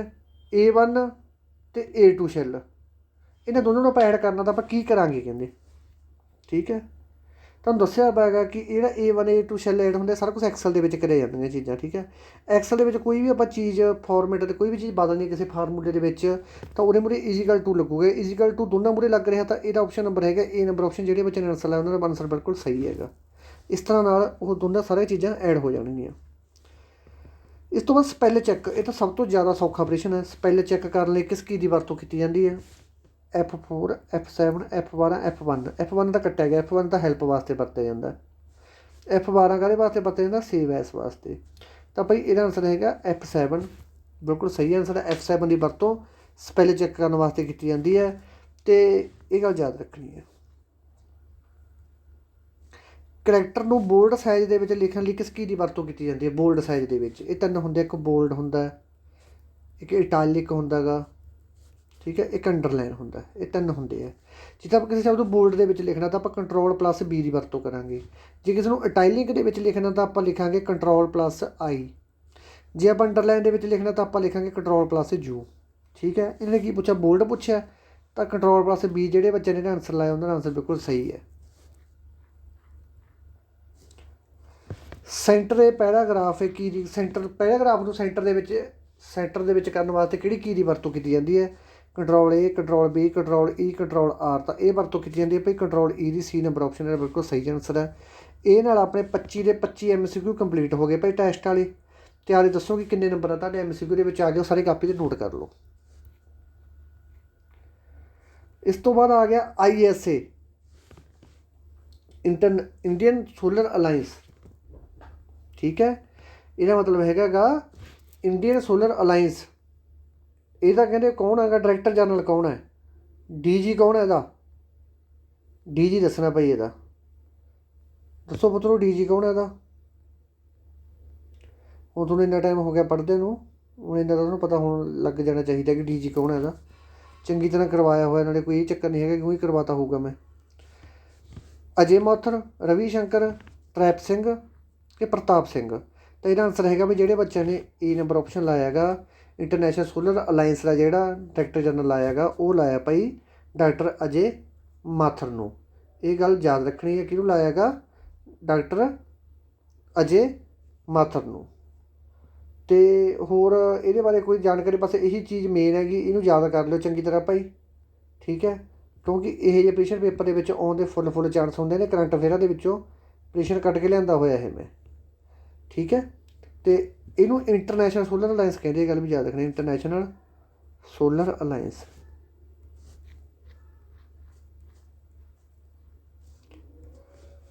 ਦ ਟਰੀ ਸਿਟੀ ਆਫ ਵਾਰਡ ਦੇ ਨਾਲ ਕਿਸ ਸਟੇਟ ਨੂੰ ਜਾਣਿਆ ਜਾਂਦਾ ਹੈਗਾ? Tree city of world Orissa, Uttarakhand, Hyderabad ਕਿ ਦਿੱਲੀ। ਤਾਂ ਜਿਹੜੇ ਬੱਚੇ ਨੇ ਇਹਦਾ ਆਨਸਰ ਸੀ ਨੰਬਰ ਆਪਸ਼ਨ ਲਾਇਆ ਉਹਨਾਂ ਦਾ ਆਨਸਰ ਬਿਲਕੁਲ ਸਹੀ ਹੈ। ਤਾਂ ਹੈਦਰਾਬਾਦ ਇਹਦੀ ਮਤਲਬ ਕੀ ਹੈਗਾ, ਇਹਨੂੰ ਜਾਣਿਆ ਜਾਂਦਾ ਟਰੀ ਸਿਟੀ ਆਫ ਵਾਰਡ। ਅਤੇ ISA ਜਿਹੜਾ ਤੁਹਾਨੂੰ ਪਹਿਲਾਂ ਕਰਵਾ ਕੇ ਇਹਦਾ ਹੈੱਡਕੁਆਟਰ ਫਰਾਂਸ ਦੇ ਵਿੱਚ ਇਹਨੂੰ ਉਹ ਕਰਿਆ ਗਿਆ ਸੀ, ਸਭ ਤੋਂ ਪਹਿਲਾਂ ਫਾਊਂਡ ਕੀਤਾ ਗਿਆ ਸੀ। ਠੀਕ ਹੈ, ਇਹ ਗੱਲ ਯਾਦ ਰੱਖਣੀ ਹੈ। ਹੈੱਡਕੁਆਟਰ ਜਿਹੜਾ ਇਹਦਾ ISA ਦਾ ਇਹ ਗੁਰੂਗ੍ਰਾਮ ਦੇ ਵਿੱਚ ਹੈਗਾ। ਇਹ ਗੱਲ ਯਾਦ ਰੱਖਣੀ, ਗੁਰੂਗ੍ਰਾਮ ਦੇ ਵਿੱਚ ਇਹਦਾ ਇੰਟਰਨੈਸ਼ਨਲ ਸੋਲਰ ਅਲਾਇੰਸ ਦਾ ਹੈੱਡਕੁਆਟਰ ਹੈਗਾ।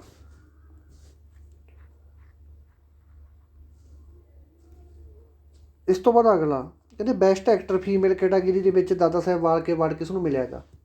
ਇਹ ਵੀ ਕਰਵਾ ਕੇ ਗਏ। ਇਹ ਮਿਲਿਆ ਇੱਕ ਤੇਜ਼ਾਬ, ਜਿਹੜੀ ਕੁੜੀ ਦੇ ਮੂੰਹ 'ਤੇ ਕਿਸੇ ਤੇਜ਼ਾਬ ਪਿਆ ਵਾ ਸੀ, ਉਹ ਰੋਲ ਕਰਿਆ ਸੀ ਦੀਪਿਕਾ ਪਾਦੂਕੋਣ ਨੇ ਫਿਲਮ ਦੇ ਵਿੱਚ। ਠੀਕ ਹੈ, ਤਾਂ ਇਹ ਮਿਲਿਆ ਭਾਈ ਦੀਪਿਕਾ ਪਾਦੂਕੋਣ ਨੂੰ। ਠੀਕ ਹੈ, best actor female category award. ਜਿਹੜੇ ਬੱਚੇ ਸਹੀ ਲਾਈ ਜਾਂਦੇ ਤਾਂ ਆਪਣੇ ਨੰਬਰ ਜੋੜੀ ਚੱਲੋ। Australia open men's single title ਕਿਸ ਨੇ ਜਿੱਤਿਆ? ਨੋਵਾਕ, ਰੋਜਰ ਫੈਡਰਰ, ਡੈਨੀ ਕਿ ਰਫਾਲ ਨਡਾਲ? ਤਾਂ ਭਾਈ ਜਿਹੜਾ ਆਸਟ੍ਰੇਲੀਆ ਮੈਨਜ਼ ਸਿੰਗਲ ਹੈਗਾ ਇਹ ਜਿੱਤਿਆ ਹੈਗਾ ਆਪਣੇ ਨੋਵਾਕ ਜੋਕੋਵਿਕ ਨੇ। ਇਹ ਨੰਬਰ ਆਪਸ਼ਨ ਜਿਹਨੇ ਲਾਇਆ ਉਹਨਾਂ ਦਾ ਸਭ ਬਿਲਕੁਲ ਸਹੀ ਹੈ। ਬ੍ਰਾਹਮੋਸ ਕਰੂਜ਼ ਮਿਸਾਈਲ ਲਈ ਭਾਰਤ ਨੇ ਕਿਸ ਦੇਸ਼ ਨਾਲ ਸਮਝੌਤਾ ਕੀਤਾ ਹੈ? ਫਿਲੀਪਾਈਨ ਨਾਲ ਸਮਝੌਤਾ ਕੀਤਾ ਇਹਨਾਂ ਨੇ, ਇੰਡੋਨੇਸ਼ੀਆ ਨਾਲ ਸਮਝੌਤਾ ਕੀਤਾ, ਅਮਰੀਕਾ ਨਾਲ ਸਮਝੌਤਾ ਕੀਤਾ ਕਿ ਮਾਸਕੋ ਨਾਲ ਸਮਝੌਤਾ ਕੀਤਾ? ਤਾਂ ਭਾਈ ਬ੍ਰਹਮੋਸ ਮਿਜ਼ਾਈਲ ਦੇ ਲਈ ਇਹਨਾਂ ਨੇ ਸਮਝੌਤਾ ਜਿਹੜਾ ਕੀਤਾ ਉਹ ਕੀਤਾ ਇਹਨਾਂ ਨੇ ਫਿਲੀਪਾਈਨ ਨਾਲ। ਓਲੰਪਿਕ ਖੇਡਾਂ ਦੇ ਵਿੱਚ ਭਾਰਤ ਦੇ ਕੋਲ ਕਿੰਨੇ ਮੈਡਲ ਜਿੱਤੇ ਆ? 7, 8, 11 ਕਿ 13? ਕੱਲ੍ਹ ਹੀ ਕਰਵਾ ਕੇ ਗਏ ਭਾਈ।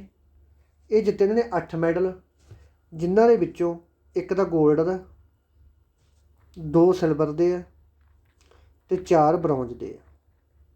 ਇਹ ਗੱਲ ਯਾਦ ਰੱਖਣੀ ਹੈ। ਇਹ ਜਿੱਤਿਆ ਨੀਰਜ ਚੋਪੜਾ ਨੇ।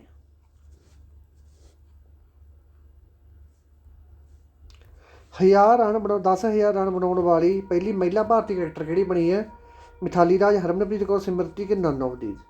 ਤਾਂ ਭਾਈ ਉਹ ਕਿਹੜੀ ਲੜਕੀ ਹੈ, ਕ੍ਰਿਕਟਰ ਹੈਗੀ ਜਿਹੜੀ ਕਿ 10,000 ਰਾਊਂਡ ਵਾਲੀ ਪਹਿਲੀ ਭਾਰਤੀ ਕ੍ਰਿਕਟਰ ਬਣ ਗਈ? ਤਾਂ ਇਹ ਹੈਗੀ ਆ ਭਾਈ, ਜਿਹੜੇ ਬੱਚੇ ਨੇ ਆਪਸ਼ਨ ਨੰਬਰ A ਆਨਸਰ ਲਾਇਆ ਉਹਨਾਂ ਦਾ ਆਨਸਰ ਬਿਲਕੁਲ ਸਹੀ ਹੈ। ਆਪਣੇ 48ਵੇਂ CGI ਕੌਣ ਹੈ? ਜੂਜੂ ਲਲਿਤ, RF ਨਾਰਾਇਣ, NV ਨਾਰਾਇਣ ਕਿ ਅਰਵਿੰਦ? ਦੱਸੋ ਜੀ। ਬਹੁਤ ਇੰਪੋਰਟੈਂਟ ਪ੍ਰਸ਼ਨ ਹੈ, ਬਹੁਤ ਜ਼ਿਆਦਾ। ਇਹ ਤੁਹਾਨੂੰ ਮੈਂ ਉਹਦੇ 'ਚ ਵੀ ਕਰਵਾ ਕੇ ਗਿਆ ਗਾ। ਕਾਹ 'ਚ ਕਰਵਾ ਕੇ ਗਿਆ?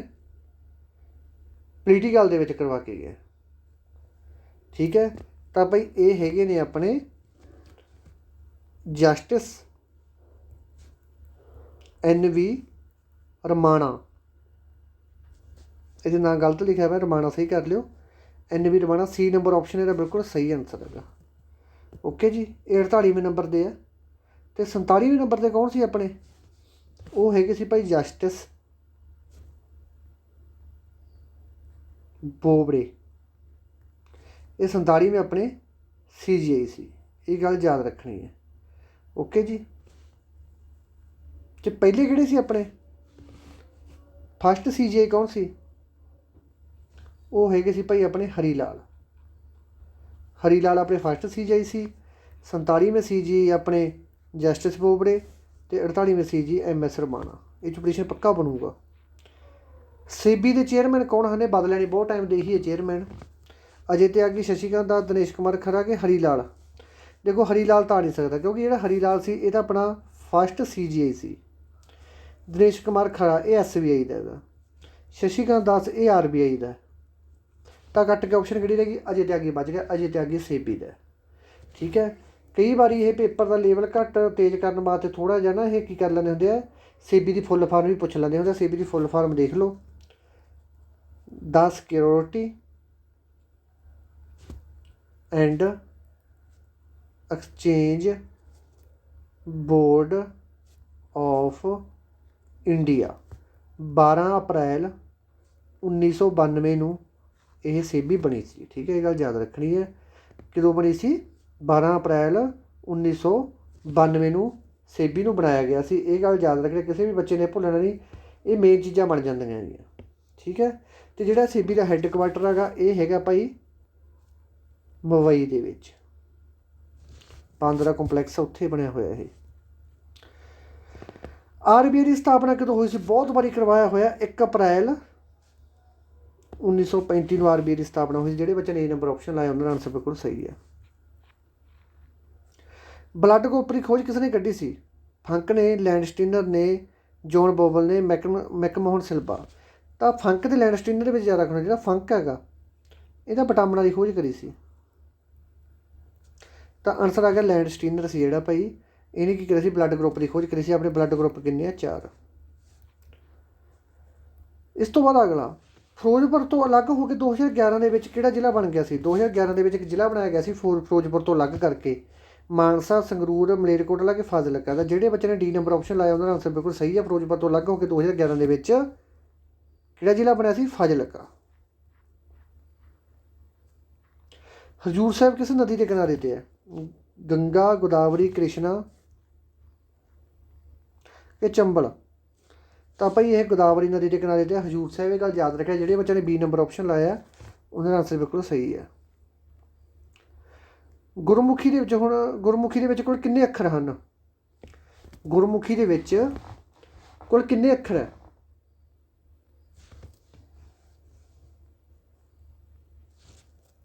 ਗੁਰਮੁਖੀ ਦੇ ਵਿੱਚ ਭਾਈ ਕੁੱਲ 35 ਅੱਖਰ ਹੈ। ਇਹ ਤੁਹਾਨੂੰ ਪਤਾ, ਇਹਨੂੰ 35 ਅੱਖਰੀ ਵੀ ਕਿਹਾ ਜਾਂਦਾ। ਨਵੇਂ ਅੱਖਰ ਸ਼ਾਮਲ ਕਰਕੇ ਇਹਨਾਂ ਦੀ ਗਿਣਤੀ 41 ਹੋ ਜਾਂਦੀ ਹੈ। ਇਹ ਗੱਲ ਵੀ ਯਾਦ ਰੱਖਣੀ ਹੈ। ਇਸ ਤੋਂ ਬਾਅਦ ਬੰਦੀ ਛੋੜ ਦਿਵਸ ਕਿਸ ਤਿਉਹਾਰ ਨਾਲ ਸੰਬੰਧਿਤ ਹੈ? ਜਿਹੜਾ ਬੰਦੀ ਛੋੜ ਦਿਵਸ ਹੈ ਇਹ ਆਪਣੇ 6ਵੇਂ ਗੁਰੂ ਸੀ। ਜਿਹੜੇ 6ਵੇਂ ਗੁਰੂ ਕੌਣ ਸੀ? ਆਪਣੇ ਸ਼੍ਰੀ ਗੁਰੂ ਹਰਗੋਬਿੰਦ ਜੀ ਸੀ। ਜਿਹੜੇ ਹਰਗੋਬਿੰਦ ਜੀ ਦਾ ਜਨਮ ਹੋਇਆ ਸੀ 1595 ਦੇ ਵਿੱਚ। 1606 'ਚ ਇਹ ਗੱਦੀ 'ਤੇ ਬਹਿ ਗਏ ਸੀ ਅਤੇ 1644 ਦੇ ਵਿੱਚ ਇਹ ਜੋਤੀ ਜੋਤ ਸਮਾ ਗਈ ਸੀ। ਠੀਕ ਹੈ। ਅਤੇ 1600 ਦੇ ਵਿੱਚ ਇਹਦੇ ਵਿੱਚ ਇੱਕ ਇਹਨਾਂ ਨੇ 1606 ਤੋਂ ਪਹਿਲਾਂ ਦੀ ਗੱਲ ਹੈ ਸ਼ਾਇਦ, ਇਹਨਾਂ ਨੇ ਮਤਲਬ ਪਹਾੜੀ ਰਾਜੇ ਸੀ ਜਿਹੜੇ, ਉਹਨਾਂ ਨੂੰ 52 ਰਾਜੇ ਨੂੰ ਛੁਡਵਾ ਕੇ ਲਿਆਏ ਸੀ ਇਹ ਅਤੇ ਕੈਦੀਆਂ ਨੂੰ। ਠੀਕ ਹੈ। ਤਾਂ ਕਰਕੇ ਉਸ ਦਿਨ ਨੂੰ ਆਪਾਂ ਜਿਹੜੇ ਵਿਸਾਖੀ ਦਾ ਦਿਨ ਮਨਾਉਂਦੇ ਹਾਂ, ਆਪਣਾ ਸੰਬੰਧ ਬੰਦੀ ਛੋੜ ਦਿਵਸ ਨਾਲ ਹੈ। ਤਾਂ ਕਰਕੇ ਆਪਾਂ ਦੀਵਾਲੀ ਦਾ ਤਿਉਹਾਰ ਮਨਾਉਂਦੇ ਹਾਂ। ਇਹ ਬੰਦੀ ਛੋੜ ਦਿਵਸ ਦਾ ਤਿਉਹਾਰ ਹੈਗਾ ਦੀਵਾਲੀ ਦੇ ਨਾਲ। ਇਹ ਗੱਲ ਯਾਦ ਰੱਖਣੀ ਹੈ। ਛੋਟਾ ਘੱਲੂਘਾਰਾ ਕਦੋਂ ਹੋਇਆ ਸੀ? ਛੋਟਾ ਘੱਲੂਘਾਰਾ ਕਦੋਂ ਹੋਇਆ ਸੀ? 1748, 1848, 1746, 1963। ਤਾਂ ਜਿਹੜੇ ਬੱਚੇ ਨੇ ਛੋਟੇ ਘੱਲੂਘਾਰੇ ਦਾ ਆਨਸਰ A ਨੰਬਰ ਆਪਸ਼ਨ ਲਾਇਆ ਉਹਨਾਂ ਦਾ ਆਨਸਰ ਬਿਲਕੁਲ ਸਹੀ ਹੈ। 1746 ਹੈ ਪੁੱਤਰੋ, ਸੌਰੀ ਨਹੀਂ ਸਹੀ ਹੈ, 1746 ਸਹੀ ਹੈਗਾ। ਠੀਕ ਹੈ। ਪਤਾ ਕੀ ਚੱਕਰ ਹੈ, ਅੱਧੀਆਂ ਬੁੱਕਸ ਦੇ ਵਿੱਚ 1748 ਮਿਲੂਗਾ, 1746 ਵੀ ਮਿਲੂਗਾ, ਪਰ ਤੁਸੀਂ ਜ਼ਿਆਦਾ 1746 ਲਾ ਕੇ ਆਏ ਹੋ। ਜੇ 1746 ਆਪਸ਼ਨ 'ਚ ਹੈ ਨਹੀਂ, ਫਿਰ 1748 ਲਾ ਕੇ ਆਉਣਾ ਗਾ। ਕੂਕਾ ਮੂਵਮੈਂਟ ਦਾ ਸੰਸਥਾਪਕ ਕੌਣ ਸੀ? ਬਾਬਾ ਰਾਮ ਸਿੰਘ, ਬਾਬਾ ਬਾਲਕ ਸਿੰਘ, ਬਾਬਾ ਖੜਕ ਸਿੰਘ, ਕੋਈ ਨਹੀਂ। ਤਾਂ ਜਿਹੜੇ ਬੱਚੇ ਨੇ ਇਹਦਾ ਆਨਸਰ ਬਾਬਾ ਬਾਲਕ ਸਿੰਘ ਲਾਇਆ ਉਹ ਬਿਲਕੁਲ ਸਹੀ ਹੈ। ਹੁਣ ਅੱਧੇ ਕਹਿਣਗੇ ਸਰ ਇਹਦਾ ਤਾਂ ਬਾਬਾ ਰਾਮ ਸਿੰਘ ਆਉਂਦਾ। ਦੇਖੋ ਬੱਚੋ, ਇਹਨਾਂ ਨੇ ਸੰਸਥਾਪਕ ਪੁੱਛਿਆ। ਸੰਸਥਾਪਕ ਦਾ ਮਤਲਬ ਹੁੰਦਾ ਫਾਊਂਡਰ। ਜਿਹੜਾ ਕੂਕਾ ਮੂਵਮੈਂਟ ਸੀ ਇਹਦੇ ਜਿਹੜਾ ਫਾਊਂਡਰ ਸੀ ਤਾਂ ਬਾਬਾ ਬਾਲਕ ਸਿੰਘ ਹੀ ਸੀ। ਠੀਕ ਹੈ। ਬਾਅਦ ਵਿੱਚ ਜਦੋਂ ਬਾਬਾ ਬਾਲਕ ਸਿੰਘ ਦੀ ਡੈਥ ਹੋ ਗਈ, ਉਹਨਾਂ ਤੋਂ ਬਾਅਦ ਇਹਨਾਂ ਦਾ ਜਿਹੜੇ ਸਕਸੈਸਰ ਬਣੇ ਸੀ ਇਹਦੇ, ਉਹ ਬਾਬਾ ਰਾਮ ਸਿੰਘ ਬਣੇ ਸੀ। ਇਹ ਗੱਲ ਯਾਦ ਰੱਖਣੀ ਹੈ। ਠੀਕ ਹੈ। ਪੰਜਾਬ ਦੇ, ਸਾਡੇ ਪੰਜਾਬ ਦੇ ਵਿੱਚ ਕੁੱਲ ਕਿੰਨੀਆਂ ਡਿਵੀਜ਼ਨ ਹੈ? ਆਪਣੇ ਪੰਜਾਬ ਦੇ ਵਿੱਚ ਕੁੱਲ 5 ਡਿਵੀਜ਼ਨ ਹੈ। ਫਿਰੋਜ਼ਪੁਰ, ਫਾਜ਼ਿਲਕਾ, ਪਟਿਆਲਾ, ਜਲੰਧਰ, ਰੋਪੜ। ਅਤੇ ਸਭ ਤੋਂ ਵੱਡੀ ਡਿਵੀਜ਼ਨ ਹੈਗੀ ਉਹ ਜਲੰਧਰ ਡਿਵੀਜ਼ਨ ਹੈ, ਸਭ ਤੋਂ ਵੱਡੀ। ਅਤੇ ਸਭ ਤੋਂ ਛੋਟੀ ਅਤੇ ਸਭ ਤੋਂ ਨਵੀਂ ਕਿਹੜੀ ਹੈ? ਰੋਪੜ ਡਿਵੀਜ਼ਨ। ਇਹ ਗੱਲ ਯਾਦ ਰੱਖਣੀ ਹੈ। ਜਿਹੜੇ ਬੱਚੇ ਨੇ ਜਿਹੜਾ C number option B number option ਲਾਇਆ ਉਹਨਾਂ ਦਾ ਆਨਸਰ ਬਿਲਕੁਲ ਸਹੀ ਹੈ। ਕਿਹੜਾ ਦੇਸ਼ ਆਪਣੀ ਸਰਹੱਦ ਸਭ ਤੋਂ ਜ਼ਿਆਦਾ ਦੇਸ਼ਾਂ ਨਾਲ ਲਗਾਉਂਦਾ ਹੈ ਜਾਂ ਸਭ ਤੋਂ ਜ਼ਿਆਦਾ ਦੇਸ਼ਾਂ ਨਾਲ ਸਾਂਝੀ ਕਰਦਾ? ਕਿਹੜਾ ਦੇਸ਼ ਆ ਭਾਈ ਉਹ? Pakistan, Bharat, Canada, China. ਤਾਂ ਉਹ ਹੈਗਾ ਭਾਈ ਆਪਣਾ D ਨੰਬਰ ਆਪਸ਼ਨ ਚਾਈਨਾ। ਜਿਹੜਾ ਚਾਈਨਾ ਸਭ ਤੋਂ ਜ਼ਿਆਦਾ ਹੱਦ ਸਾਂਝੀ ਕਰਦਾ ਦੂਜੀਆਂ ਸਟੇਟਾਂ ਦੇ ਨਾਲ। ਸੁਤੰਤਰਤਾ ਮੇਰਾ ਜਨਮ ਸਿੱਧ ਅਧਿਕਾਰ ਹੈ, ਮੈਂ ਇਸ ਨੂੰ ਪ੍ਰਾਪਤ ਕਰਕੇ ਰਹਾਂਗਾ। ਇਹ ਗੱਲ ਕਿਹਨੇ ਕਹੀ ਸੀ? ਲਾਲ ਬਹਾਦਰ ਸ਼ਾਸਤਰੀ ਨੇ ਕਹੀ ਸੀ, ਸੁਭਾਸ਼ ਚੰਦਰ ਬੋਸ ਨੇ ਕਹੀ ਸੀ, ਬਾਲ ਗੰਗਾਧਰ ਨੇ ਕਹੀ, ਚੰਦਰ ਸ਼ੇਖਰ ਆਜ਼ਾਦ ਨੇ ਕਹੀ ਸੀ। ਤਾਂ ਜਿਹੜੇ ਬੱਚਿਆਂ ਨੇ ਇਹਦਾ ਆਨਸਰ ਨੰਬਰ C ਆਪਸ਼ਨ ਲਾਇਆ ਉਹਨਾਂ ਦਾ ਆਨਸਰ ਬਿਲਕੁਲ ਸਹੀ ਹੈ। ਬਾਲ ਗੰਗਾਧਰ ਤਿਲਕ ਨੇ ਇਹ ਗੱਲ ਕਹੀ ਸੀ। ਅਤੇ ਬਾਲ ਗੰਗਾਧਰ ਤਿਲਕ ਕੌਣ ਸੀ? ਗਰਮ ਧੜੇ ਦਾ ਮਾਲਕ ਸੀ।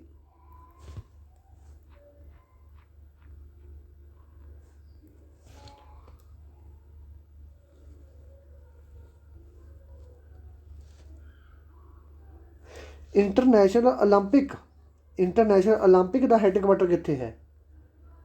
ਜਿਹੜੇ ਓਲੰਪਿਕ ਖੇਡਾਂ 2022-21 ਦੀਆਂ 20 ਦੀਆਂ ਹੋਣਗੀਆਂ ਸੀ, 2021 'ਚ ਜਾ ਕੇ ਹੋਣਗੀਆਂ, ਕਿੱਥੇ ਹੋਣਗੀਆਂ? ਟੋਕੀਓ ਦੇ ਵਿੱਚ ਹੋਣਗੀਆਂ। ਅਤੇ ਜਿਹੜੇ ਓਲੰਪਿਕ ਖੇਡਾਂ ਕਰਵਾਉਂਦੇ ਇੰਟਰਨੈਸ਼ਨਲ ਹੈੱਡਕੁਆਟਰ ਕਿੱਥੇ? ਅਮਰੀਕਾ, ਕੈਨੇਡਾ, ਚਾਈਨਾ ਕਿ ਲੋਸੈਨ? ਤਾਂ ਜਿਹੜੇ ਬੱਚੇ ਨੇ ਇਹਨਾਂ ਡੀ ਨੰਬਰ ਆਪਸ਼ਨ ਲਾਇਆ ਉਹਨਾਂ ਦਾ ਆਨਸਰ ਬਿਲਕੁਲ ਸਹੀ ਹੈ।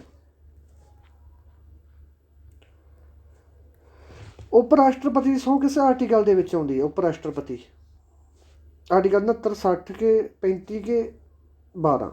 ਦੇਖੋ 35 ਅਤੇ 12 ਨਾਲ ਤਾਂ ਕੋਈ ਸੰਬੰਧ ਹੀ ਨਹੀਂ ਆਪਣਾ। 60 ਦੇ ਵਿੱਚ ਤਾਂ ਆਉਂਦੀ ਹੈ ਰਾਸ਼ਟਰਪਤੀ ਦੀ ਸਹੁੰ, ਜਿਹਨੂੰ ਆਪਾਂ ਓਥ ਕਹਿ ਦਿੰਦੇ ਹਾਂ, ਅਤੇ 69 ਦੇ ਵਿੱਚ ਆਉਂਦੀ ਹੈ ਉਪ ਰਾਸ਼ਟਰਪਤੀ ਦੀ ਸਹੁੰ। ਜਿਹੜੇ ਬੱਚੇ ਨੇ ਏ ਨੰਬਰ ਆਪਸ਼ਨ ਆਨਸਰ ਲਾਇਆ ਉਹਨਾਂ ਦਾ ਆਨਸਰ ਬਿਲਕੁਲ ਸਹੀ ਹੈ। ਐਮਰਜੈਂਸੀਆਂ ਕਿੰਨੇ ਤਰ੍ਹਾਂ ਦੀਆਂ ਹੁੰਦੀਆਂ? ਜਿਹਨੂੰ ਆਪਾਂ ਰਾਸ਼ਟਰਪਤੀ ਰਾਜ ਕਹਿੰਦੇ ਨੇ, ਰਾਸ਼ਟਰਪਤੀ ਰਾਜ ਲੱਗ ਗਿਆ, ਕਿੰਨੇ ਤਰ੍ਹਾਂ ਦੀਆਂ ਹੁੰਦੀਆਂ? 3 ਤਰ੍ਹਾਂ ਦੀਆਂ ਹੁੰਦੀਆਂ ਭਾਈ। ਜਿਹੜੇ ਬੱਚੇ ਨੇ 3 ਨੰਬਰ ਆਪਸ਼ਨ ਲਾਇਆ ਉਹਨਾਂ ਦਾ ਆਨਸਰ ਬਿਲਕੁਲ ਸਹੀ ਹੈ। ਕਿਹੜੀਆਂ ਕਿਹੜੀਆਂ? State emergency, national emergency, financial emergency. ਜਿਹੜੀ ਸਟੇਟ ਐਮਰਜੈਂਸੀ, ਨੈਸ਼ਨਲ ਐਮਰਜੈਂਸੀ 352 ਦੇ ਵਿੱਚ ਆਉਂਦੀ ਹੈ, ਸਟੇਟ 356 ਦੇ ਵਿੱਚ ਆਉਂਦੀ ਹੈ, 360 ਦੇ ਵਿੱਚ ਆਉਂਦੀ ਹੈ। ਇਹ ਗੱਲ ਯਾਦ ਰੱਖਣੀ ਹੈ। ਦਿੱਲੀ ਨੂੰ ਭਾਰਤ ਦੀ ਰਾਜਧਾਨੀ ਕਿਸੇ ਸੰਸ਼ੋਧਨ ਦੇ ਅੰਦਰ ਬਣਾਇਆ ਗਿਆ? ਕਿਹੜੇ ਆਰਟੀਕਲ ਦੇ ਸੰਸ਼ੋਧਨ ਕੀਤਾ ਗਿਆ ਸੀ? ਕਿਹੜਾ ਅਮੈਂਡਮੈਂਟ ਕੀਤਾ ਗਿਆ ਸੀ ਜਿਹਦੇ ਕਰਕੇ ਦਿੱਲੀ ਨੂੰ ਭਾਰਤ ਦੀ ਰਾਜਧਾਨੀ ਬਣਾਇਆ ਗਿਆ? ਇਹ ਬਣਾਇਆ ਗਿਆ ਸੀ 1911 ਦੇ ਵਿੱਚ। ਕਿਹੜੇ ਆਰਟੀਕਲ ਦੇ ਅੰਦਰ ਬਣਾਇਆ ਸੀ? 74 ਤਾਂ ਆ ਨਹੀਂ ਸਕਦਾ, ਕਿਉਂਕਿ 74 ਸੰਸ਼ੋਧਨ ਪੁੱਛਿਆ ਸੀ ਸੱਚ, ਸੰਸ਼ੋਧਨ ਹੈਗਾ B number option. B number ਸੰਸ਼ੋਧਨ ਦੇ ਅਨੁਸਾਰ ਬਣਾਇਆ ਗਿਆ ਸੀਗਾ। 69ਵਾਂ ਸੰਸ਼ੋਧਨ ਹੋਇਆ ਸੀ ਆਪਣਾ। ਰਾਈਟ ਆਫ ਪ੍ਰੋਪਰਟੀ ਕਿਸ ਆਰਟੀਕਲ ਦੇ ਵਿੱਚ ਆਉਂਦਾ ਹੈ? ਰਾਈਟ ਆਫ ਪ੍ਰੋਪਰਟੀ ਆਰਟੀਕਲ 31 ਦੇ ਵਿੱਚ ਆਉਂਦਾ, ਆਰਟੀਕਲ 32 ਦੇ ਵਿੱਚ ਆਉਂਦਾ, ਆਰਟੀਕਲ 26 ਦੇ ਵਿੱਚ ਆਉਂਦਾ, ਕਿ ਆਰਟੀਕਲ 19 ਦੇ ਵਿੱਚ ਆਉਂਦਾ? ਤਾਂ ਇਹ ਤੁਹਾਨੂੰ ਕਰਵਾਇਆ ਗਿਆ ਭਾਈ। ਰਾਈਟ ਆਫ ਪ੍ਰੋਪਰਟੀ ਪਹਿਲਾਂ ਆਪਣਾ ਕੀ ਸੀ? ਫੰਡਾਮੈਂਟਲ ਰਾਈਟ ਸੀ, ਪਰ ਹੁਣ ਇਹਨੂੰ ਫੰਡਾਮੈਂਟਲ ਰਾਈਟ ਦੇ ਵਿੱਚੋਂ ਕੱਢ ਕੇ ਕਿਹੜਾ ਰਾਈਟ ਬਣਾਤਾ? ਲੀਗਲ ਰਾਈਟ ਬਣਾਤਾ। ਹੁਣ ਇਹ ਕਿਹੜੇ ਆਰਟੀਕਲ ਦੇ ਵਿੱਚ ਆ? ਹੁਣ ਇਹ ਹੈਗਾ 300A ਦੇ ਵਿੱਚ। ਪਹਿਲਾਂ ਕਿਹੜੇ 'ਚ ਹੁੰਦਾ ਸੀ? ਆਰਟੀਕਲ 31 ਦੇ ਵਿੱਚ ਹੁੰਦਾ ਸੀ। ਜਿਹੜੇ ਵਿੱਚ A ਨੰਬਰ ਆਪਸ਼ਨ ਲਾਈ ਹੈ ਉਹਦਾ ਆਨਸਰ ਬਿਲਕੁਲ ਸਹੀ ਹੈ। ਕੇਸ਼ਵ ਨੰਦ ਭਾਰਤੀ ਵਾਲਾ ਕੇਸ ਤੁਹਾਨੂੰ ਦੱਸਿਆ ਸੀ, ਸਾਰਾ ਕੁਝ ਡਿਟੇਲ 'ਚ ਸਮਝਾ ਕੇ ਗਿਆ ਸੀ ਮੈਂ। ਆਰਟੀਕਲ 32 ਤੋਂ ਹੋਰ ਕਿਹੜੇ ਨਾਮ ਨਾਲ ਜਾਣਿਆ ਜਾਂਦਾ ਹੈਗਾ? Right to freedom, right to speech, constitution of remedy, ਕਿ ਰਾਈਟ ਅਗੇਂਸਟ ਐਕਸਪਲੋਟੇਸ਼ਨ? ਕਹਿੰਦਾ ਮਤਲਬ ਕਿ ਸ਼ੋਸ਼ਣ ਵਿਰੁੱਧ ਅਧਿਕਾਰ। ਚੌਥਾ ਨੰਬਰ। ਤਾਂ ਆਰਟੀਕਲ 32 ਨੂੰ ਕਿਹੜੇ ਆਰਟੀਕਲ 32 ਨੂੰ ਕੀ ਕਹਿੰਦੇ? ਆਰਟੀਕਲ 32 ਨੂੰ ਪਾਪਾ ਲਾ ਵੀ ਕਿਹਾ ਜਾਂਦਾ ਹੈਗਾ। ਪਾਪਾ ਲਾ ਦਾ ਕੀ ਮਤਲਬ ਹੈ? ਜਦੋਂ ਕੋਈ ਵੀ ਫੰਡਾਮੈਂਟਲ ਰਾਈਟ ਦੀ ਕੋਈ ਉਲੰਘਣਾ ਕਰਦਾ ਤਾਂ ਉਹਦੇ ਵਿਰੁੱਧ ਜਿਹੜਾ ਕੇਸ ਦਾਇਰ ਕੀਤਾ ਜਾਊਗਾ ਉਹ ਆਰਟੀਕਲ 32 ਦੇ ਤਹਿਤ ਹੀ ਕੀਤਾ ਜਾਊਗਾ। ਠੀਕ ਹੈ। ਆਰਟੀਕਲ 32 ਨੂੰ ਆਪਾਂ ਕੀ ਕਹਿ ਦਿੰਦੇ ਹਾਂ? ਸੋਇਲ ਐਂਡ ਰੈਮਡੀ ਵੀ ਕਹਿ ਦਿੰਦੇ ਇਹਨੂੰ ਆਪਾਂ, ਸੋਇਲ ਐਂਡ ਰੈਮਡੀ। ਤਾਂ ਕੌਨਸਟੀਟਿਊਸ਼ਨ ਰੈਮਡੀ ਕਿਹਨੂੰ ਕਿਹਾ ਜਾਂਦਾ ਹੈਗਾ? ਆਰਟੀਕਲ 32 ਨੂੰ। ਰਾਜ ਸਭਾ ਦਾ ਚੇਅਰਮੈਨ ਕੌਣ ਹੁੰਦਾ? ਰਾਜ ਸਭਾ ਦਾ ਕਾਰਜਕਾਲ 6 ਸਾਲ ਦਾ ਹੁੰਦਾ। ਠੀਕ ਹੈ। 2-2 ਸਾਲਾਂ ਬਾਅਦ ਇਹਦੇ 1/3 ਮੈਂਬਰਾਂ ਨੂੰ ਚੇਂਜ ਕੀਤਾ ਜਾਂਦਾ। ਇਹਨੂੰ ਕਦੇ ਭੰਗ ਨਹੀਂ ਕੀਤਾ ਜਾ ਸਕਦਾ। ਠੀਕ ਹੈ। ਤਾਂ ਇਹਦੇ ਉੱਪਰ ਰਾਜ ਸਭਾ ਦਾ ਚੇਅਰਮੈਨ ਜਿਹੜਾ ਹੁੰਦਾ ਉਹ ਹੁੰਦਾ ਉਪ ਰਾਸ਼ਟਰਪਤੀ। ਇਹ ਗੱਲ ਯਾਦ ਰੱਖਣੀ ਹੈ। ਸਭ ਤੋਂ ਵੱਧ ਲੋਕ ਸਭਾ ਦੇ ਮੈਂਬਰ ਕਿੱਥੋਂ ਦੇ ਹੁੰਦੇ ਹਨ? ਸਭ ਤੋਂ ਵੱਧ ਲੋਕ ਸਭਾ ਦੇ ਮੈਂਬਰ ਉੱਥੇ ਹੋਣਗੇ ਜਿੱਥੋਂ ਦੀ ਆਬਾਦੀ ਸਭ ਤੋਂ ਜ਼ਿਆਦਾ ਆ। ਸਭ ਤੋਂ ਵੱਧ ਆਬਾਦੀ ਕਿੱਥੋਂ ਦੀ ਹੈ? ਬਿਹਾਰ, ਉੱਤਰ ਪ੍ਰਦੇਸ਼, ਪੰਜਾਬ ਕੇ ਬੰਗਲਾਦੇਸ਼, ਪੱਛਮੀ ਬੰਗਾਲ। ਤਾਂ ਇਹਦਾ ਆਨਸਰ ਹੈਗਾ ਭਾਈ B ਨੰਬਰ ਆਪਸ਼ਨ। ਯੂਪੀ ਦੇ ਵਿੱਚ ਸਭ ਤੋਂ ਵੱਧ ਲੋਕ ਸਭਾ ਦੇ ਮੈਂਬਰ ਹੁੰਦੇ। ਆਪਣੇ ਲੋਕ ਸਭਾ ਦੇ ਮੈਂਬਰ ਹੀ 13 ਗੇ। ਬਕਸਰ ਦਾ ਯੁੱਧ ਕਦੋਂ ਹੋਇਆ ਸੀ? ਬਕਸਰ ਦਾ ਯੁੱਧ ਹੋਇਆ ਸੀ ਦੇਖੋ 1751, 1757, 1764 ਕਿ 1756? 1757 ਦੇ ਵਿੱਚ ਤਾਂ ਪਲਾਸੀ ਲੜਾਈ ਹੋਈ ਸੀ। ਤਾਂ ਭਾਈ 1764 ਦੇ ਵਿੱਚ ਬਕਸਰ ਦੀ ਲੜਾਈ ਹੋਈ ਸੀ। ਜਿਹੜੇ ਬੱਚਿਆਂ ਨੇ ਆਪਸ਼ਨ ਨੰਬਰ C ਲਾਇਆ ਉਹਨਾਂ ਦਾ ਆਨਸਰ ਬਿਲਕੁਲ ਸਹੀ ਹੈ। ਰਿੰਗ ਆਫ ਫੈਨਿਸ ਪੋਲਿਸੀ ਦਾ ਸੰਬੰਧ ਕਿਸੇ ਦੇਸ਼ ਨਾਲ ਹੈ? ਜਦੋਂ ਮੈਂ ਗਵਰਨਰ ਜਨਰਲ ਵਾਲਾ ਲੈਕਚਰ ਲਾਇਆ ਸੀ ਤੁਹਾਨੂੰ ਪਹਿਲੇ ਨੰਬਰ 'ਤੇ ਮੈਂ ਰਿੰਗ ਆਫ ਪੋਲਿਸੀ ਸਿਖਾਇਆ ਸੀ। ਰਿੰਗ ਆਫ ਪੋਲਿਸੀ ਇਹ ਤੁਹਾਨੂੰ ਕੀ ਕਰਵਾਇਆ ਸੀ? ਮੈਨੂੰ ਦੱਸਿਆ ਸੀ ਕਿ ਭਾਈ ਕੋਈ ਵੀ ਮਤਲਬ ਪਹਿਲਾਂ ਦੇ ਟਾਈਮਾਂ ਦੇ ਵਿੱਚ ਕੋਈ ਰਾਜਾ ਮਹਾਰਾਜਾ ਜਦੋਂ ਹੁੰਦਾ ਸੀ ਤਾਂ ਅੰਗਰੇਜ਼ਾਂ ਨੇ ਆਪਦਾ ਸ਼ਾਸਨ ਕਰ ਲਿਆ ਸੀ। ਰੈਗੂਲੇਟਿੰਗ ਐਕਟ ਪਾਸ ਕਰਤਾ ਸੀ 1773 ਦੇ ਵਿੱਚ ਇਹਨਾਂ ਨੇ। ਰੈਗੂਲੇਟਿੰਗ ਐਕਟ ਪਾਸ ਕਰਨ ਤੋਂ ਬਾਅਦ ਕੀ ਹੋਇਆ ਸੀ? ਇਹਨਾਂ ਨੇ ਮਤਲਬ ਜਿਹੜੇ ਉੱਥੋਂ ਰਾਜੇ ਮਹਾਰਾਜੇ ਸੀ ਜਾਂ ਲੋਕਲ ਉਹਨਾਂ ਨੂੰ ਕਹਿੰਦਾ ਸੀ ਕਿ ਭਾਈ ਅਸੀਂ ਤੁਹਾਨੂੰ ਸਿਕਿਉਰਿਟੀ ਦੇਵਾਂਗੇ ਰਿੰਗ ਦੀ ਤਰ੍ਹਾਂ। ਜਿਵੇਂ ਆਹ ਉਹਨਾਂ ਘਰ ਆ ਗਿਆ ਇਹ ਰਾਜ ਦੇ ਬਾਰੇ ਤੁਹਾਨੂੰ ਇੱਕ ਰਿੰਗ ਦੀ ਤਰ੍ਹਾਂ ਸਿਕਿਉਰਿਟੀ ਦੇਵਾਂਗੇ, ਤੁਹਾਨੂੰ ਪੈਸੇ ਦੇਣੇ ਆ। ਤਾਂ ਇਹ ਪੋਲਿਸੀ ਕਿਹਦੇ ਸਮੇਂ ਦੇ ਵਿੱਚ ਆਈ ਸੀ? ਰੈਗੂਲੇਟਿੰਗ ਐਕਟ ਕਿਹਦੇ ਸਮੇਂ 'ਚ ਪਾਸ ਹੋਇਆ ਸੀ? ਕਰਜ਼ਨ ਦੇ ਸਮੇਂ 'ਚ ਤਾਂ ਪਾਸ ਹੋਇਆ ਨਹੀਂ ਸੀ, ਨਾ ਰਿਪਨ ਦੇ ਸਮੇਂ 'ਚ ਪਾਸ ਹੋਇਆ ਸੀ, ਨਾ ਬੌਨਟਿੰਗ ਦੇ ਸਮੇਂ ਵਿੱਚ। ਇਹ ਹੋਇਆ ਸੀ ਬੌਰਨ ਹੋਸਟਿੰਗ ਦੇ ਸਮੇਂ ਦੇ ਵਿੱਚ। ਤਾਂ ਇਹਦਾ ਆਨਸਰ ਹੈਗਾ ਆਪਸ਼ਨ ਨੰਬਰ A। ਜਿਹੜੇ ਬੱਚੇ ਨੇ ਲਾਇਆ ਉਹਨਾਂ ਦਾ ਆਨਸਰ ਬਿਲਕੁਲ ਸਹੀ ਹੈ। ਪ੍ਰਾਰਥਨਾ ਸਮਾਜ ਦਾ ਸੰਸਥਾਪਕ ਕੌਣ ਸੀ? ਪ੍ਰਾਰਥਨਾ ਸਮਾਜ ਦਾ ਸੰਸਥਾਪਕ ਸਵਾਮੀ ਦਇਆਨੰਦ, ਸਵਾਮੀ ਵਿਵੇਕਾਨੰਦ, ਆਤਮਾ ਰਾਮ ਕੇ ਸ਼ਸ਼ੀ ਥਰੂਰ? ਸਵਾਮੀ ਦਇਆਨੰਦ ਤਾਂ ਆ ਨਹੀਂ ਸਕਦਾ, ਇਹ ਤਾਂ ਆਰੀਆ ਸਮਾਜ ਦਾ ਸੀ। ਵਿਵੇਕਾਨੰਦ ਵੀ ਨਹੀਂ ਆ ਸਕਦਾ। ਠੀਕ ਹੈ। ਤੇ ਇਹਦਾ ਆਨਸਰ ਹੈਗਾ ਸੀ ਨੰਬਰ ਆਪਸ਼ਨ। ਜਿਹੜੇ ਬੱਚੇ ਨੇ ਲਾਇਆ ਉਹਨਾਂ ਦਾ ਆਨਸਰ ਬਿਲਕੁਲ ਸਹੀ ਹੈ। ਪ੍ਰਾਰਥਨਾ ਸਮਾਜ ਦਾ ਜਿਹੜਾ ਸੰਸਥਾਪਕ ਸੀ ਉਹ ਸੀ ਆਤਮਾ ਸਿੰਘ। ਯੁਵਾ ਬੰਗਾਲ ਅੰਦੋਲਨ ਕਿਸ ਨੇ ਚਲਾਇਆ ਸੀ? ਬਹੁਤ ਜ਼ਿਆਦਾ ਇੰਪੋਰਟੈਂਟ ਪ੍ਰਸ਼ਨ ਆ ਭਾਈ। ਯੁਵਾ ਬੰਗਾਲ ਅੰਦੋਲਨ ਜਿਹੜਾ ਚਲਾਇਆ ਸੀ, ਇਹ ਚਲਾਇਆ ਸੀ ਆਪਣੇ Henry William born Hasting Cornwallis. ਇਹਦਾ ਚਲਾ ਹੀ ਨਹੀਂ ਸਕਦੇ, ਇਹ ਚਲਾਇਆ ਸੀ ਏ ਨੰਬਰ ਆਪਸ਼ਨ ਨੇ। ਕਿਹਨੇ? ਹੈਨਰੀ ਨੇ।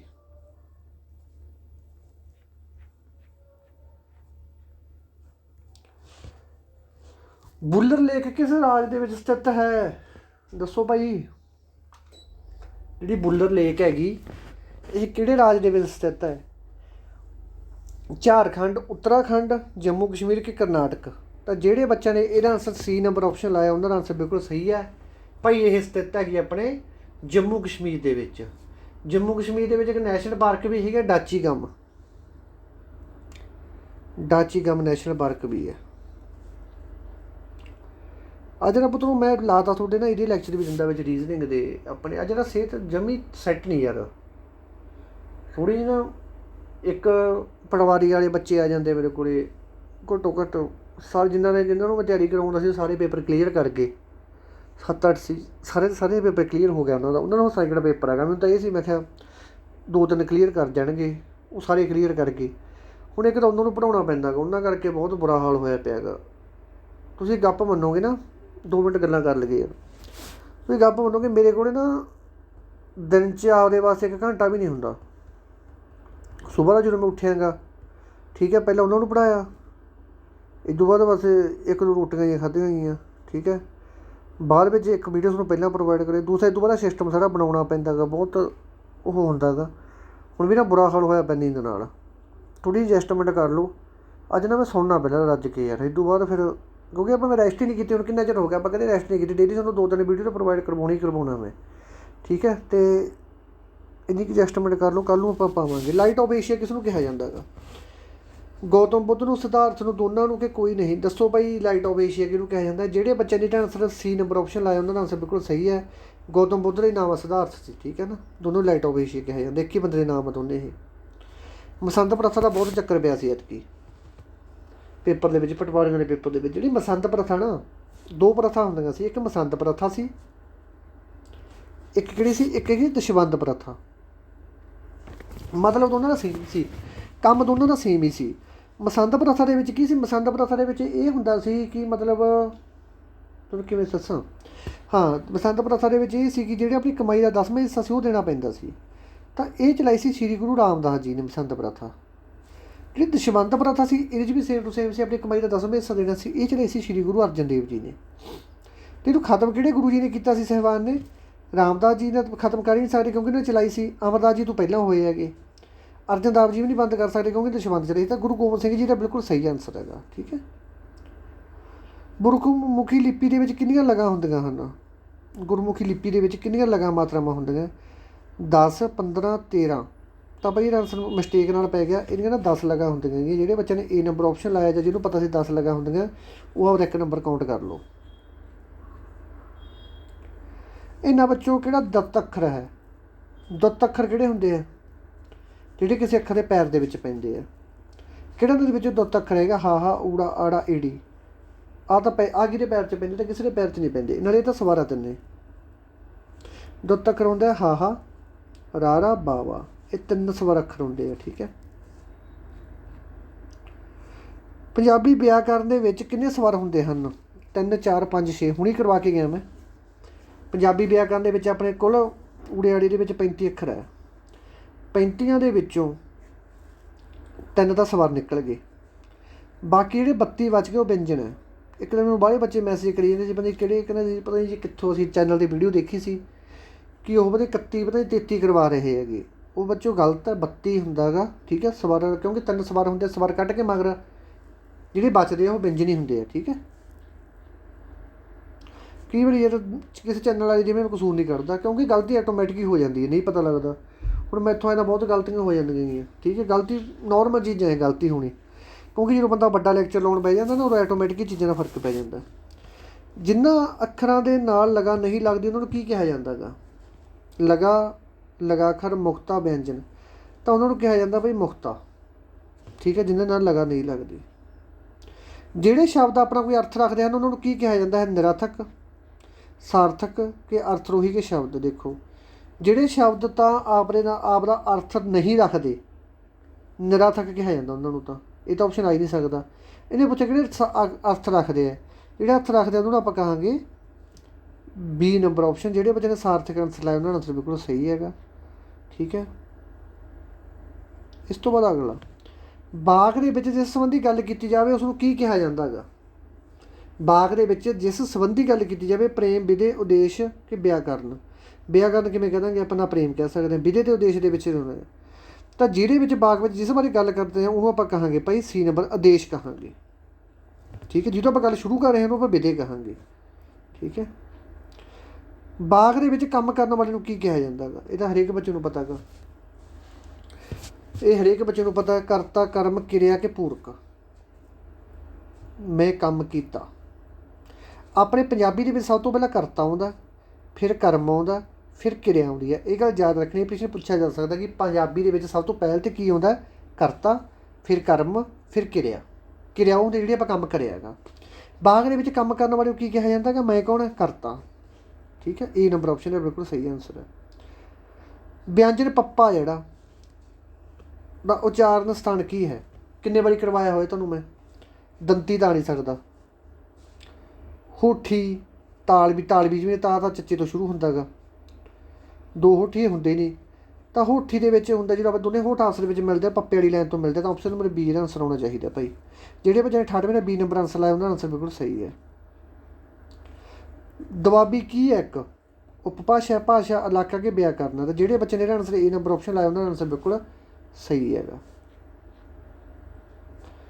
ਗੁਰਮੁਖੀ ਲਿਪੀ ਦੇ ਵਿੱਚ ਕਿੰਨੇ ਭਾਗ ਹੁੰਦੇ ਹਨ, ਗੁਰਮੁਖੀ ਲਿਪੀ ਦੇ ਵਿੱਚ ਕਿੰਨੇ ਭਾਗ ਹੁੰਦੇ ਆ। ਦੇਖੋ ਜੋ ਭਾਗ ਦੀ ਗੱਲ ਕਰਦੇ ਆ, ਭਾਗ ਕਿਹੜੇ ਕਿਹੜੇ ਹੁੰਦੇ, ਜਿਵੇਂ ਕੈ ਵਰਗ ਹੋ ਗਿਆ, ਚੈ ਵਰਗ ਹੋ ਗਿਆ, ਟੈ ਵਰਗ ਹੋ ਗਿਆ, ਠੀਕ ਹੈ, ਤੈ ਵਰਗ ਹੋ ਗਿਆ। ਇਹ ਜਿਹੜੇ ਵਰਗ ਹੈ ਸਾਰੇ ਕਿੰਨੇ ਵਰਗ ਹੈ, ਇਹ 10 ਵਰਗ ਹੈ। ਜਿਹੜੇ ਬੱਚੇ ਨੇ ਆਪਸ਼ਨ ਨੰਬਰ 10 ਇਹਦਾ ਆਨਸਰ ਲਾਇਆ ਉਹਨਾਂ ਦਾ ਆਨਸਰ ਬਿਲਕੁਲ ਸਹੀ ਹੈ।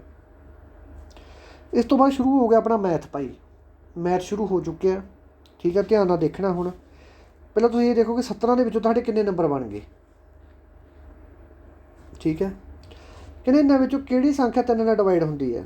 ਦੋ ਤਰੀਕੇ ਆ, ਇਹ ਤਾਂ ਕੱਲੀ ਕੱਲੀ ਨੂੰ 3 ਦੇ ਵੰਡ ਕੇ ਦੇਖ ਲਓ। ਜੇ ਤੁਹਾਡੇ ਕੋਲ ਇੰਨਾ ਟਾਈਮ ਹੈ ਨਹੀਂ ਵੰਡਣ ਦਾ, ਤੁਸੀਂ ਕੀ ਕਰੋ, ਕੱਲੀ ਕੱਲੀ ਆਪਸ਼ਨ ਚੱਕ ਲਓ। ਜਿਵੇਂ ਪਹਿਲਾਂ ਚੱਕ ਲਓ 75684 ਚੱਕ ਲਿਆ, ਇਹਨੂੰ ਜੋੜ ਲਓ। 7 5 6 8 + 4 ਜੋੜ ਕੇ ਕਿੰਨਾ ਬਣ ਗਿਆ, 8 ਤੇ 4 12, 12 ਤੇ 6 18, 8 ਤੇ 4 12, 12 ਤੇ 6 18, 18 ਤੇ 5 23, 23 ਤੇ 7 30, 30 3 ਤੇ ਵੰਡਿਆ ਜਾਂਦਾ। ਤਾਂ ਇਹਦਾ ਆਨਸਰ ਆ ਗਿਆ ਏ ਨੰਬਰ ਆਪਸ਼ਨ। ਠੀਕ ਹੈ, ਤਿੰਨਾਂ ਦੀਆਂ ਸੰਖਿਆਵਾਂ ਤੁਹਾਨੂੰ ਦੱਸਿਆ ਹੋਇਆ ਮੈਂ ਨੰਬਰ ਸਿਸਟਮ ਜਿਹੜੇ ਪਹਿਲੀ ਇਕਾਈ ਸ਼ੁਰੂ ਕੀਤੀ ਉਹ ਤੋਂ ਦੱਸਣੇ ਕਿ ਸ਼ਾਰਟਕਟ ਤਰੀਕੇ ਨਾਲ ਕਿਵੇਂ ਵੰਡਣਾ ਆਪਾਂ।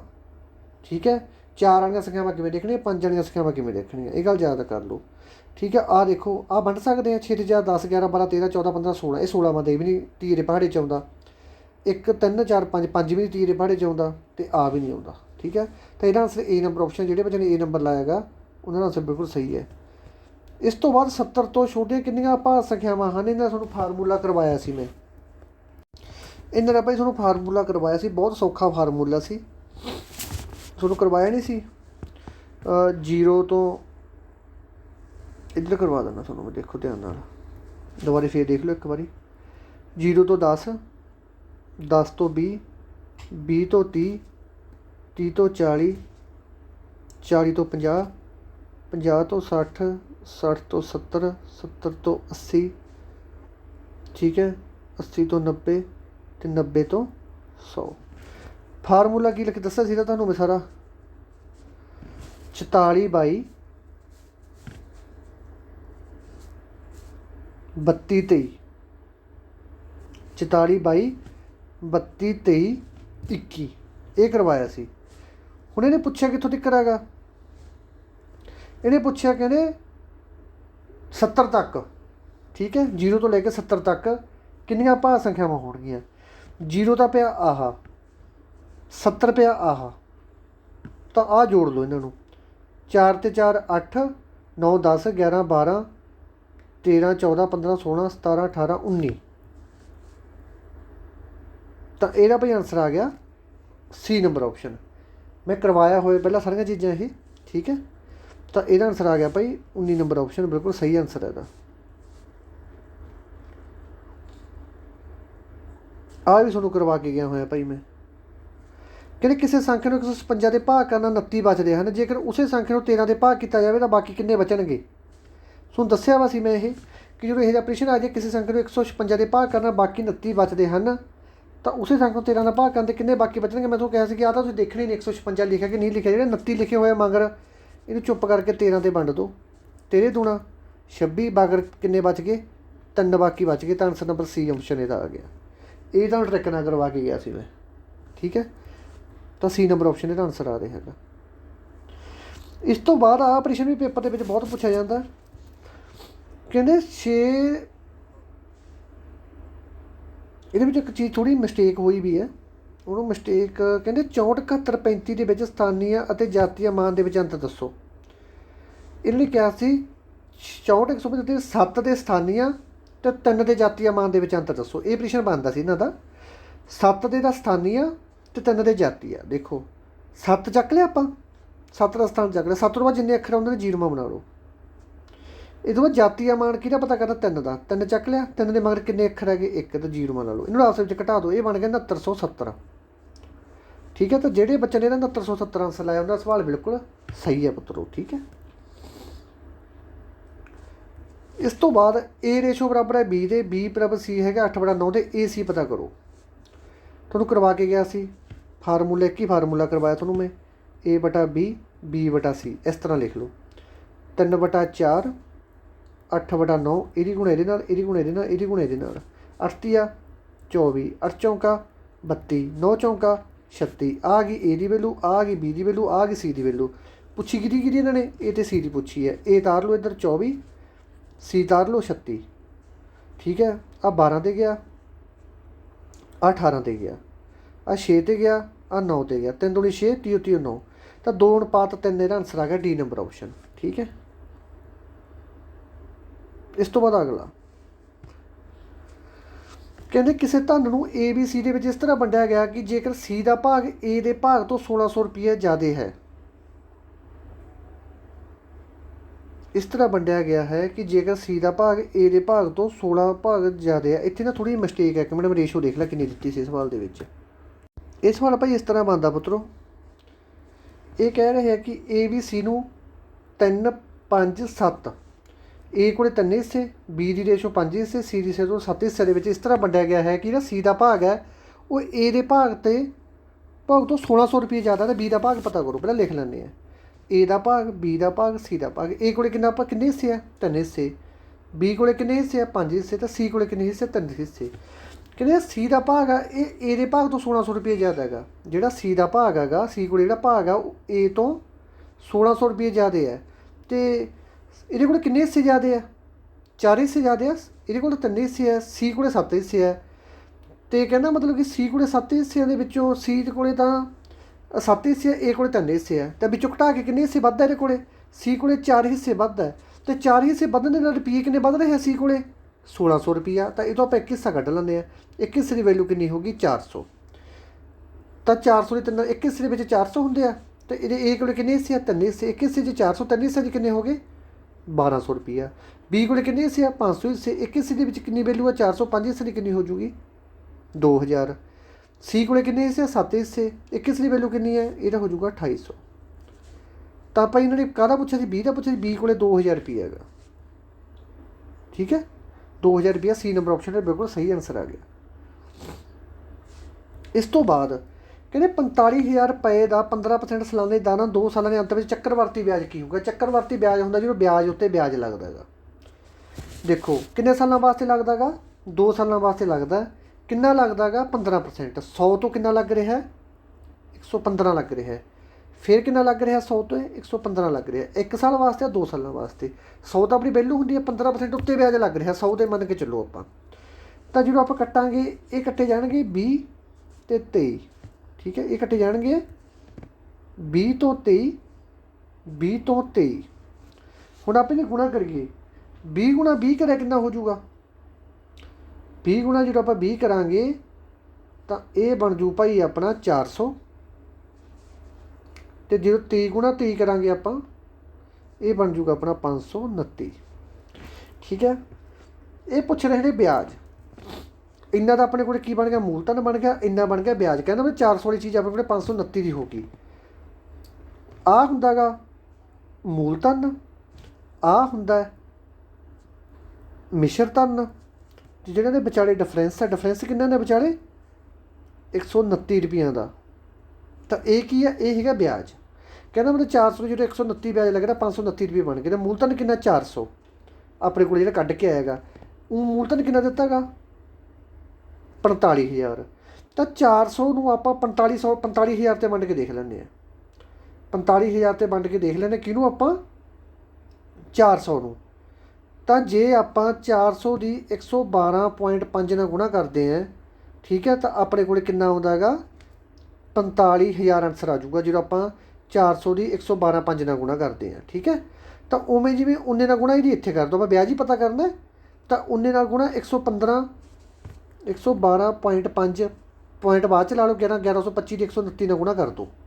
ਠੀਕ ਹੈ, 12.5 ਗੁਣਾ ਜਦੋਂ ਆਪਾਂ 129 ਕਰਾਂਗੇ ਤਾਂ ਆਪਣੇ ਕੋਲ ਆਨਸਰ ਆ ਜਾਊਗਾ ਭਾਈ 14,512.5। ਠੀਕ ਹੈ, ਤਾਂ ਇਹ ਆਨਸਰ ਆ ਜਾਊਗਾ ਇੰਨਾ ਵੀ ਵਿਆਜ ਬਣ ਰਿਹਾ ਉਹਨੂੰ। ਰੇਸ਼ੋ ਵਾਲਾ ਪੁੱਤ ਮੈਥਡ ਸਭ ਤੋਂ ਸੌਖਾ ਹੈਗਾ, ਸਭ ਤੋਂ ਸੌਖਾ ਮੈਥਡ ਹੈ। ਜੇ ਤੁਹਾਨੂੰ ਇਹ ਮੈਥਡ ਸੌਖਾ ਲੱਗਦਾ ਠੀਕ ਹੈ, ਜੇ ਤੁਹਾਨੂੰ ਇਹ ਸੌਖਾ ਨਹੀਂ ਲੱਗਦਾ ਤਾਂ ਇੱਕ ਤਰੀਕਾ ਹੋਰ ਆ, ਉਹ ਕਰਵਾ ਦਿੰਦਾ। ਦੇਖੋ ਪਹਿਲੇ ਸਾਲ ਭਾਵੇਂ ਸਧਾਰਨ ਵਿਆਜ ਹੈ ਚਾਹੇ ਚੱਕਰਵਰਤੀ ਵਿਆਜ ਹੈ, ਪਹਿਲੇ ਸਾਲ ਸੇਮ ਹੀ ਲੱਗਦਾ ਹੁੰਦਾ। ਦੇਖੋ 4500 ਰੁਪਏ ਤੇ 45,000 ਰੁਪਏ ਦੇ 15% ਵਿਆਜ ਨਾਲ 2 ਸਾਲਾਂ ਬਾਅਦ ਲੱਗਿਆ। ਪਹਿਲਾਂ 1 ਸਾਲ ਦਾ ਕੱਢ ਲਓ ਬਟਾ 100 ਕੱਟਿਆ ਗਿਆ। 450 ਦੀ ਜਦੋਂ ਆਪਾਂ 15 ਗੁਣਾ ਕਰਾਂਗੇ, 450 ਗੁਣਾ 15 ਕੀਤਾ ਤਾਂ ਆਪਣੇ ਕੋਲ ਆਨਸਰ ਆ ਗਿਆ 6750 ਰੁਪਏ। ਤਾਂ 6750 ਆਪਾਂ 45,000 ਦੇ ਵਿੱਚ ਜੋੜ ਦਿੰਦੇ ਹਾਂ। ਕਿਹਦੇ ਵਿੱਚ ਜੋੜ ਦਿੰਦੇ ਹਾਂ 45,000 ਦੇ ਵਿੱਚ ਆਪਾਂ ਜੋੜ ਦਿੰਦੇ। ਇਹ ਬਣ ਗਿਆ 51,750। ਹੁਣ ਆਪਾਂ ਫੇਰ ਇਹ 'ਤੇ 15% ਵਿਆਜ ਲਾਉਣਾ ਗਾ ਕਿੰਨੇ ਸਾਲਾਂ ਵਾਸਤੇ 1 ਸਾਲ ਵਾਸਤੇ। ਹੋਰ ਇਹ ਅਲੱਗ-ਅਲੱਗ ਲੱਗਦਾ ਹੁੰਦਾ, 2 ਸਾਲਾਂ ਵਾਸਤੇ ਲਾਉਣਾ, 1 ਸਾਲ ਦਾ ਪਹਿਲਾਂ 1 ਸਾਲ ਦਾ ਬਾਅਦ ਵਿੱਚ। ਹੁਣ ਬਟਾ 100 ਲਾ ਲਿਆ, ਜੀਰੋ ਨਾਲ ਆਪਾਂ ਜੀਰੋ ਕੱਟਤੀ। ਠੀਕ ਹੈ, 5175 ਦੀ ਆਪਾਂ ਗੁਣਾ ਕਰਾਂਗੇ 15 ਨਾਲ ਤਾਂ ਆਪਣੇ ਕੋਲ ਆ ਜਾਊਗਾ 77,625 ਬਟਾ 10। ਪੁਆਇੰਟ ਹਟਾਉਣ ਵਾਸਤੇ ਕਿੰਨਾ ਲਾਤਾ ਆਪਣਾ 7762.5। ਠੀਕ ਹੈ, ਇੰਨਾ ਵਿਆਜ ਆ ਗਿਆ। ਇਹਨਾਂ ਨੇ ਆਪਾਂ ਨੂੰ ਪੁੱਛਿਆ ਕਿ ਟੋਟਲ ਵਿਆਜ ਹੀ ਪੁੱਛਿਆ, ਵਿਆਜ ਕਿੰਨਾ ਬਣ ਗਿਆ। ਪਹਿਲੇ ਸਾਲ ਆਪਾਂ ਨੂੰ ਇੰਨਾ ਵਿਆਜ ਮਿਲਿਆ, ਦੂਜੇ ਸਾਲ ਆਪਾਂ ਨੂੰ ਇੰਨਾ ਵਿਆਜ ਮਿਲਿਆ। ਇਹਨਾਂ ਨੂੰ ਜੋੜ ਦਿਓ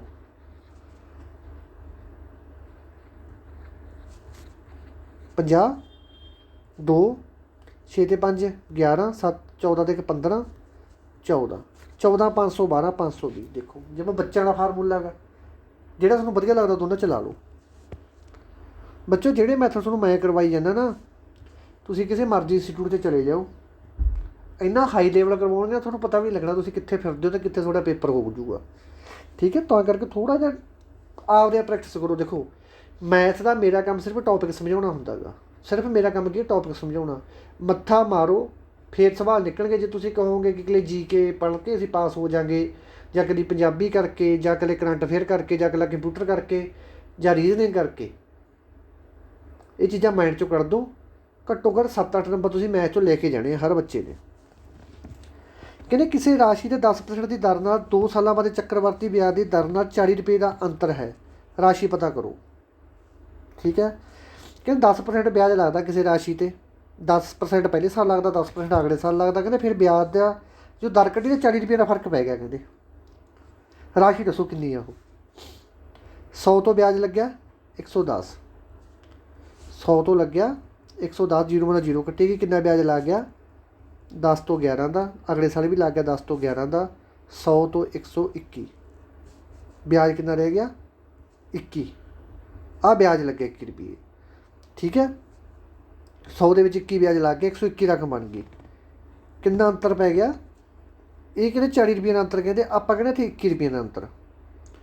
ਠੀਕ ਹੈ, ਕਿਸ ਰਾਸ਼ੀ 'ਤੇ 40 ਰੁਪਏ ਦਾ ਅੰਤਰ ਲੱਗੋ, ਚੱਕਰਵਾਤੀ ਵਿਆਜ ਦੀ ਦਰ ਵਿੱਚ 40% ਦਾ ਅੰਤਰ ਹੋਵੇ। ਰਕਮ ਲਿਖਣ ਨੂੰ ਰਕਮ 'ਚ ਥੋੜ੍ਹੀ ਮਿਸਟੇਕ। ਹਾਂਜੀ ਬੱਚੋ, ਇਹਨਾਂ ਨੇ ਇੱਥੇ ਇਹ ਕਿਹਾ ਸੀ ਕਿਸੇ ਰਾਸ਼ੀ ਦੇ ਵਿੱਚ 10% ਦੀ ਦਰ ਨਾਲ 2 ਸਾਲਾਂ ਦੇ ਵਿੱਚ ਚੱਕਰਵਰਤੀ ਵਿਆਜ ਅਤੇ ਸਧਾਰਨ ਵਿਆਜ ਦੇ ਵਿੱਚ ਅੰਤਰ 40 ਰੁਪਏ ਹੈ। ਰਾਸ਼ੀ ਪਤਾ ਕਰਨੀ ਹੈ ਆਪਾਂ ਨੂੰ। ਇਹ ਸਧਾਰਨ ਵਿਆਜ ਅਤੇ ਉਹਦੇ ਵਿੱਚ ਅੰਤਰ ਦੱਸਿਆ ਸੀ। ਠੀਕ ਹੈ, ਤਾਂ ਇਹਦਾ ਆਨਸਰ ਸਭ ਤੋਂ ਸੌਖਾ ਤਰੀਕਾ ਕੀ ਆਪਸ਼ਨ ਚੱਕ ਕੇ ਆਪਾਂ ਹੱਲ ਕਰ ਲੈਂਦੇ ਹਾਂ। ਕੀ ਚੱਕ ਕੇ ਆਪਸ਼ਨ ਚੱਕ ਕੇ ਆਪਾਂ ਹੱਲ ਕਰ ਲੈਂਦੇ ਹਾਂ। ਸਭ ਤੋਂ ਪਹਿਲਾਂ ਆਪਾਂ 4000 ਚੱਕ ਲਓ। 4000 'ਤੇ 10% ਵਿਆਜ ਲੱਗਿਆ 2 ਸਾਲਾਂ ਵਾਸਤੇ, ਇਹਦਾ ਸਿੱਧੀ ਨਿਕਲ ਜਾਂਦਾ ਹੁੰਦਾ ਸਿੰਪਲ ਵਿਆਜ ਤਾਂ। 400 800 रुपये ब्याज लग गया, तो किन्ने लग गए, तो 800 रुपये ब्याज लग गया, तो सीधा फार्मूला ला लो।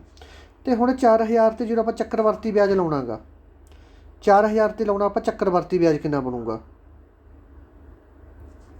देखो 100 तो 110, 100 तो 110, ये 10 तो 11, 10 तो 11, ये बन गया 100, आ बन गया 121।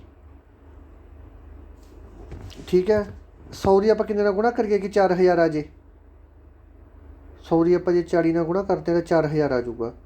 तो इत्थे कितना बच गया 21, 21 दी आप जो 40 नाल गुणा करांगे 0048, हाँ ये बन गया 840, 840 बन गया। इत्थे ब्याज कितना बन रहा सी 800, तो इधर बन गया 840 रुपये, बेचारे डिफरेंस कितना रह गया इन्हों का 40 रुपये का अंतर आ गया। तो ए नंबर ऑप्शन ही अपना बिल्कुल सही आंसर है।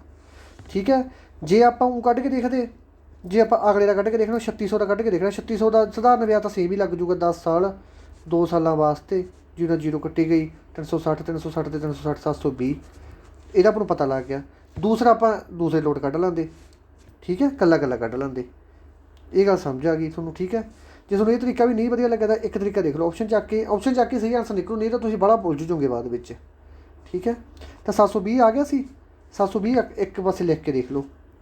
इस तो बाद 720 आप एक पासे लिख लिया, इस तो बाद 3600 चक्या से आप दोबारे दूसरी ऑप्शन चक के, वैसे तो हूँ ये नंबर आंसर तो अपना आ गया। इतने उमें जिमें 10% ब्याज पहले 1 साल वास्ते ला लो, 0 ਨਾਲ 0 कट्टी गई, आ कितना बन गया 360, 360 जो ये जोड़े 3600 के आप 360 जोड़े 0 6 9 3960 बन गए।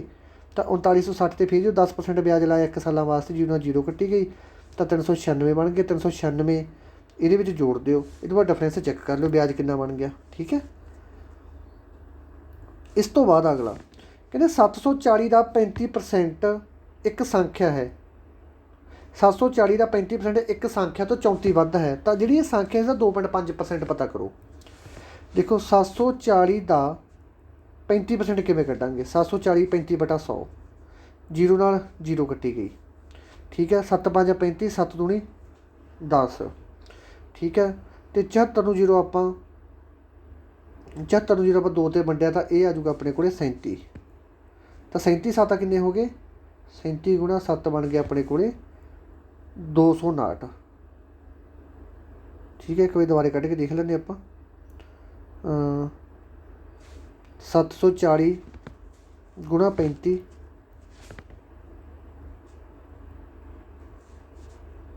735 गुणा 35/100, 0 ਨਾਲ 0 कट्टी गई, 7 5 35, 5 दूनी 10, आ कटे गए 37। तो जो आप 37 गुणा 7 किया भाई, तो यह आ गया 259। ठीक है, 259 संख्या आ गई। ये संख्या 34 वध है, ये संख्या जी 34 वध है, तो ये 34 घटा दो, 5 2, ये बिन्ने बढ़ के 225। ये 225 2/5 हिस्सा पता करना आप, तो 225 भाग जो आप 5 करा तो कट्टे जाएंगे 45 नाल, तो 45 दूना किन्ने हो गए 90 भाई, आंसर आ गया बी नंबर ऑप्शन। ठीक है जी, इस तो बाद एक वस्तु के मुल में 20% वाधा होने के नाल कहते इसकी खपत कितनी घटा दईए कि कोई फर्क ही ना पवे आपको, मतलब कोई चीज़ का मुल 20 रुपये बढ़ाता तो आप वो चीज़ ही घट कर दो। ठीक है, कि मुल ही ना पवे, कितना वाधा हो रहा 100 तो 120 का वाधा हो रहा, किन्ने का हो रहा 5 तो 6 का जो कट्टे गए आपस के। देखो 100 तो आप वैल्यू मननी होंगे, 20 का वाधा हो रहा 120, 0 0 कट्टी गई, ये आपस में एक पहाड़े जा रहा 5 तो 6, कहना मतलब कोई चीज़ 5 तो 6 वध गई, कि उसकी खपत के आप कितनी कमी करती हो, आप जो 5 तो 6 वध गई, आप 6 तो 5 की खपत के कमी कर देंगे, 6 5 30, 6 5 30 बैलेंस हो गया ना। हुण बस इहदा डिफरेंस देख लो, डिफरेंस कितना आ गया 1, कितना वधिया सी पहला ये 6 वधिया सी, गुणा 100 कर दो, इन्हां दोनों डिफरेंस कट, इन्हां दा डिफरेंस कट लिया, कितना आ गया 1 आ गया, कितना वधिया सी 6, वो 6 थल्ले लाता, गुणा 100, जो आप 100 ਨੂੰ 6 ਨਾਲ करांगे, 1 ਛਿਕਾ ਛਿਕਾ ਛਿਕਮ ਛਿਕਮ 36, 4 बाकी बच गए, 4 ऊपर ला दो, 16 इधर ला दो, 6 इधर ला दो, आ कट्टे गए 2/3, 16 सही 2/3 पई का बिल्कुल सही आंसर आ गया। इस तो बाद अगला कहते 5% सालाना ब्याज की दर नाल 3 महीने के सधारण ब्याज किन्ने मूलधन, 5% ब्याज की दर लग रही है 3 महीनों वास्ते, तो सधारण ब्याज का मूलधन 25 रुपये होगा। सधारण ब्याज जो सधारण ब्याज है वो किन्ने मूलधन का कहते 25 रुपये होगा। ਕੁਛ ਨਹੀਂ ਕਰਨਾ, ਉਹੀ ਫਾਰਮੂਲਾ ਲੈਣਾ ਆਪਣਾ ਸ਼ੁਰੂ ਤੋਂ ਚੱਲਦਾ ਆ ਰਿਹਾ ਹੈਗਾ। ਸਧਾਰਨ ਵਿਆਜ ਮੂਲਧਨ ਗੁਣਾ ਦਰ ਗੁਣਾ ਸਮਾਂ ਬਟਾ 100। ਸਧਾਰਨ ਵਿਆਜ ਕਿੰਨਾ ਦੇਤਾ 25 ਰੁਪਏ। ਮੂਲਧਨ ਆਪਾਂ ਪਤਾ ਕਰਨਾ, ਦਰ ਕਿੰਨੀ ਹੈ 5%। ਸਮਾਂ ਕਿੰਨਾ ਦੇਤਾ 3 ਮਹੀਨੇ।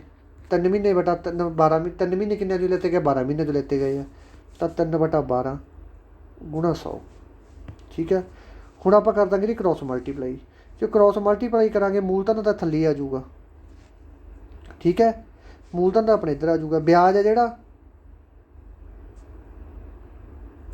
ਵਿਆਜ ਗੁਣਾ 100 ਉੱਪਰ ਆ ਜਾਊਗਾ, ਦਰ ਗੁਣਾ ਸਮਾਂ ਥੱਲੇ ਵਗ ਜਾਊਗਾ। ਠੀਕ ਹੈ। ਉਵੇਂ ਜਿਵੇਂ ਵਿਆਜ ਕਿੰਨਾ ਸੀ 25 ਰੁਪਏ। ਠੀਕ ਹੈ। 100 ਨਾਲ ਉਹ ਲਾਤਾ ਆਪਾਂ, ਅਤੇ 100 ਲਾਤਾ ਅਤੇ 12 ਆਪਣੇ ਕੋਲੇ ਦੁਬਾਰੇ ਕੱਢ ਕੇ ਦਿੰਦਾ, 1 ਮਿੰਟ ਜਗ੍ਹਾ ਘੱਟ ਗਈ ਸੀ। ਦੇਖੋ ਜਦੋਂ ਮੂਲਧਨ ਕੱਢਣਾ ਹੋਵੇ ਆਪਾਂ ਫਾਰਮੂਲਾ ਕੀ ਹੁੰਦਾ ਉਦੋਂ, ਵਿਆਜ ਗੁਣਾ 100 ਦਰ ਗੁਣਾ ਸਮਾਂ। ਠੀਕ ਹੈ। ਵਿਆਜ ਕਿੰਨਾ 25 ਰੁਪਏ ਗੁਣਾ 100, ਦਰ ਕਿੰਨੀ ਹੈ 5%। ਦਰ ਤਾਂ 100 ਉੱਤੇ ਲੱਗ ਗਿਆ ਆਪਾਂ ਤੋਂ। ਗੁਣਾ ਸਮਾਂ ਕਿੰਨਾ ਦਿੱਤਾ ਸੀ ਆਪਾਂ ਨੂੰ, ਸਮਾਂ ਦਿੱਤਾ ਸੀ 3 ਮਹੀਨੇ। 3/12 ਕਰਾਂਗੇ ਜਦੋਂ ਆਪਾਂ, ਤਾਂ ਜੋ 3/12 ਕਰਾਂਗੇ ਤਾਂ ਇਹ ਉਲਟ ਹੋ ਜਾਊਗਾ। ਠੀਕ ਹੈ। ਜੋ 3/12 ਕਰਾਂਗੇ ਇਹ ਉਲਟ ਹੋ ਜਾਊਗਾ, ਅਤੇ 12 ਤਾਂ ਆਪਣਾ ਥੱਲੇ ਰਹਿ ਜਾਊਗਾ, 3 ਉੱਪਰ ਵਗ ਜਾਊਗਾ। ਠੀਕ ਹੈ। ਹਾਂ ਇਸ ਤਰ੍ਹਾਂ ਵਗ ਜਾਊਗਾ ਇਹ। ਓਕੇ। ਨਹੀਂ ਸੱਚ ਆਹ ਥੱਲੇ ਵਗ ਜਾਊਗਾ ਪੁੱਤਰੋ, 1 ਮਿੰਟ। 12 ਤੋਂ ਉੱਪਰ ਵਗ ਜਾਊਗਾ, 3 ਥੱਲੇ ਆ ਜਾਊਗਾ। ਠੀਕ ਹੈ। ਕਿਉਂਕਿ ਇਹ ਸਮਾਂ ਹੈਗਾ, 3 ਮਹੀਨੇ ਸਮਾਂ ਦਿੱਤਾ ਹੈਗਾ। 3 ਚੌਕੇ 12, 4 ਨਾਲ 4 ਕੱਟਿਆ ਗਿਆ, ਆ ਕੱਟਿਆ ਗਿਆ। 5 5 25, 5 ਚੌਕਾ 20, 20 ਦੀ ਨਾ ਕਰੀ 2000। ਤਾਂ ਇਹਦਾ ਡੀ ਨੰਬਰ ਆਪਸ਼ਨ ਪਈ, ਇਹਦਾ ਬਿਲਕੁਲ ਸਹੀ ਆਨਸਰ ਆ ਗਿਆ। ਠੀਕ ਹੈ। ਇਸ ਤੋਂ ਬਾਅਦ ਅਗਲਾ ਸਵਾਲ ਆਪਣੇ ਕੋਲ ਕਹਿੰਦੇ ਸਧਾਰਨ ਵਿਆਜ ਦੀ ਸਾਲਾਨਾ ਦਰ ਨਾਲ ਜਦੋਂ ਕੋਈ ਦਰ 11.5 ਤੋਂ ਘਟਾ ਕੇ 10% ਕਰਤੀ ਤਾਂ ਇੱਕ ਬੰਦੇ ਨੂੰ ਕਿੰਨਾ ਘਾਟਾ ਪੈ ਗਿਆ 5 ਰੁਪਏ 50 ਪੈਸੇ ਦਾ ਘਾਟਾ ਪੈ ਗਿਆ। 55 ਰੁਪਏ 50 ਪੈਸੇ ਦੀ ਹਾਨੀ ਹੋ ਗਈ। ਰਾਸ਼ੀ ਪਤਾ ਕਰਨੀ ਹੈ। ਕਿੰਨਾ ਘਟਾਇਆ ਸੀ 1.5% ਹੀ ਘਟਾਇਆ ਸੀ। 1.5% ਘਟਾਉਣ ਨਾਲ ਕਿੰਨਾ ਫਰਕ ਪੈਣ ਲੱਗ ਗਿਆ ਉਹਨੂੰ 55 ਰੁਪਏ 50 ਪੈਸੇ ਦਾ ਫਰਕ ਪੈਣ ਲੱਗ ਗਿਆ।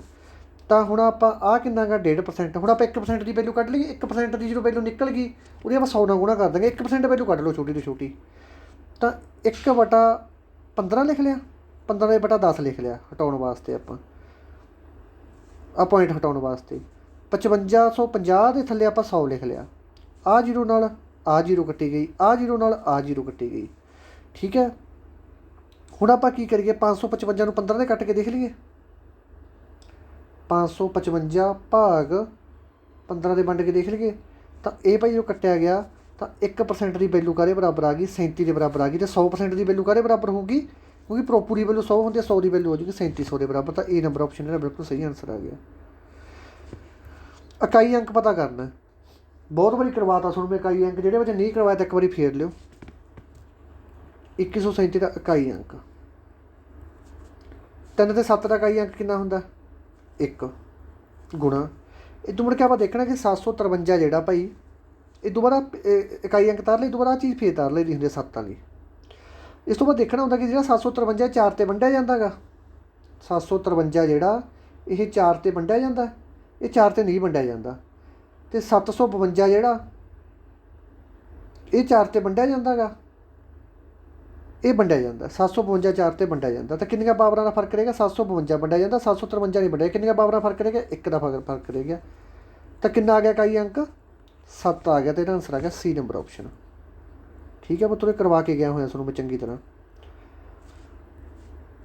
ਇਸ ਤੋਂ ਬਾਅਦ ਕਹਿੰਦੇ 2500 ਰੁਪਏ ਦੇ 5% ਦੀ ਦਰ ਨਾਲ 219 ਦਿਨਾਂ ਦੇ ਵਿੱਚ ਸਧਾਰਨ ਵਿਆਜ ਕਿੰਨਾ ਹੋਊਗਾ। ਸਧਾਰਨ ਵਿਆਜ ਹੀ ਪਤਾ ਕਰਨਾ। 2500 ਮੂਲਧਨ ਹੋ ਗਿਆ, 5% ਦਰ ਹੋ ਗਈ, ਦਿਨ ਕਿੰਨੇ ਦੇ ਦਿੱਤੇ 219। 219 ਦਿਨ ਕਿੰਨੇ ਦਿਨਾਂ ਦੇ ਵਿੱਚੋਂ ਦਿੱਤੇ ਹੁੰਦੇ ਆ 365 ਦਿਨਾਂ ਦੇ ਵਿੱਚੋਂ ਦਿੱਤੇ ਹੋਣਗੇ, ਬਟਾ 100। ਜੀਰੋ ਨਾਲ ਜੀਰੋ ਕੱਟੀ ਗਈ। ਠੀਕ ਹੈ। ਜੀਰੋ ਨਾਲ ਜੀਰੋ ਕੱਟੀ ਗਈ। ਅਤੇ ਇਹ ਆਪਾਂ ਕਰੀਏ 5 ਨੂੰ ਆਪਾਂ 365 'ਤੇ ਵੰਡ ਕੇ ਦੇਖ ਲਈਏ। 365 ਭਾਗ ਜਦੋਂ ਆਪਾਂ 5 ਕੀਤਾ ਤਾਂ ਇਹ ਆ ਗਿਆ ਆਪਣੇ ਕੋਲ 73। 73 ਤੀਆ 219, 25 ਤੀਆ 75 ਰੁਪਏ ਵਿਆਜ ਆ ਗਿਆ ਭਾਈ ਇਹਨਾਂ ਕੋਲੇ ਬੀ ਨੰਬਰ ਆਪਸ਼ਨ। ਠੀਕ ਹੈ, ਇਸ ਤੋਂ ਬਾਅਦ ਲਾਸਟ ਸਵਾਲ ਆ ਭਾਈ ਆਪਣਾ, ਕਹਿੰਦੇ ਕੋਈ ਸਧਾਰਨ ਵਿਆਜ ਦੀ ਕਿੰਨੀ ਦਰ 'ਤੇ ਕੋਈ ਧਨ 8 ਸਾਲਾਂ ਦੇ ਵਿੱਚ ਦੁੱਗਣਾ ਹੋ ਜਾਵੇਗਾ। ਕੋਈ ਧਨ ਆ ਕਹਿੰਦੇ ਕਿੰਨੇ ਟਾਈਮ ਦੇ ਵਿੱਚ 8 ਗੁਣਾ ਜ਼ਿਆਦਾ ਹੋ ਜਾਊਗਾ। ਦੇਖੋ, ਮੂਲ ਧਨ ਗੁਣਾ ਦਰ ਗੁਣਾ ਸਮਾਂ ਬਟਾ 100।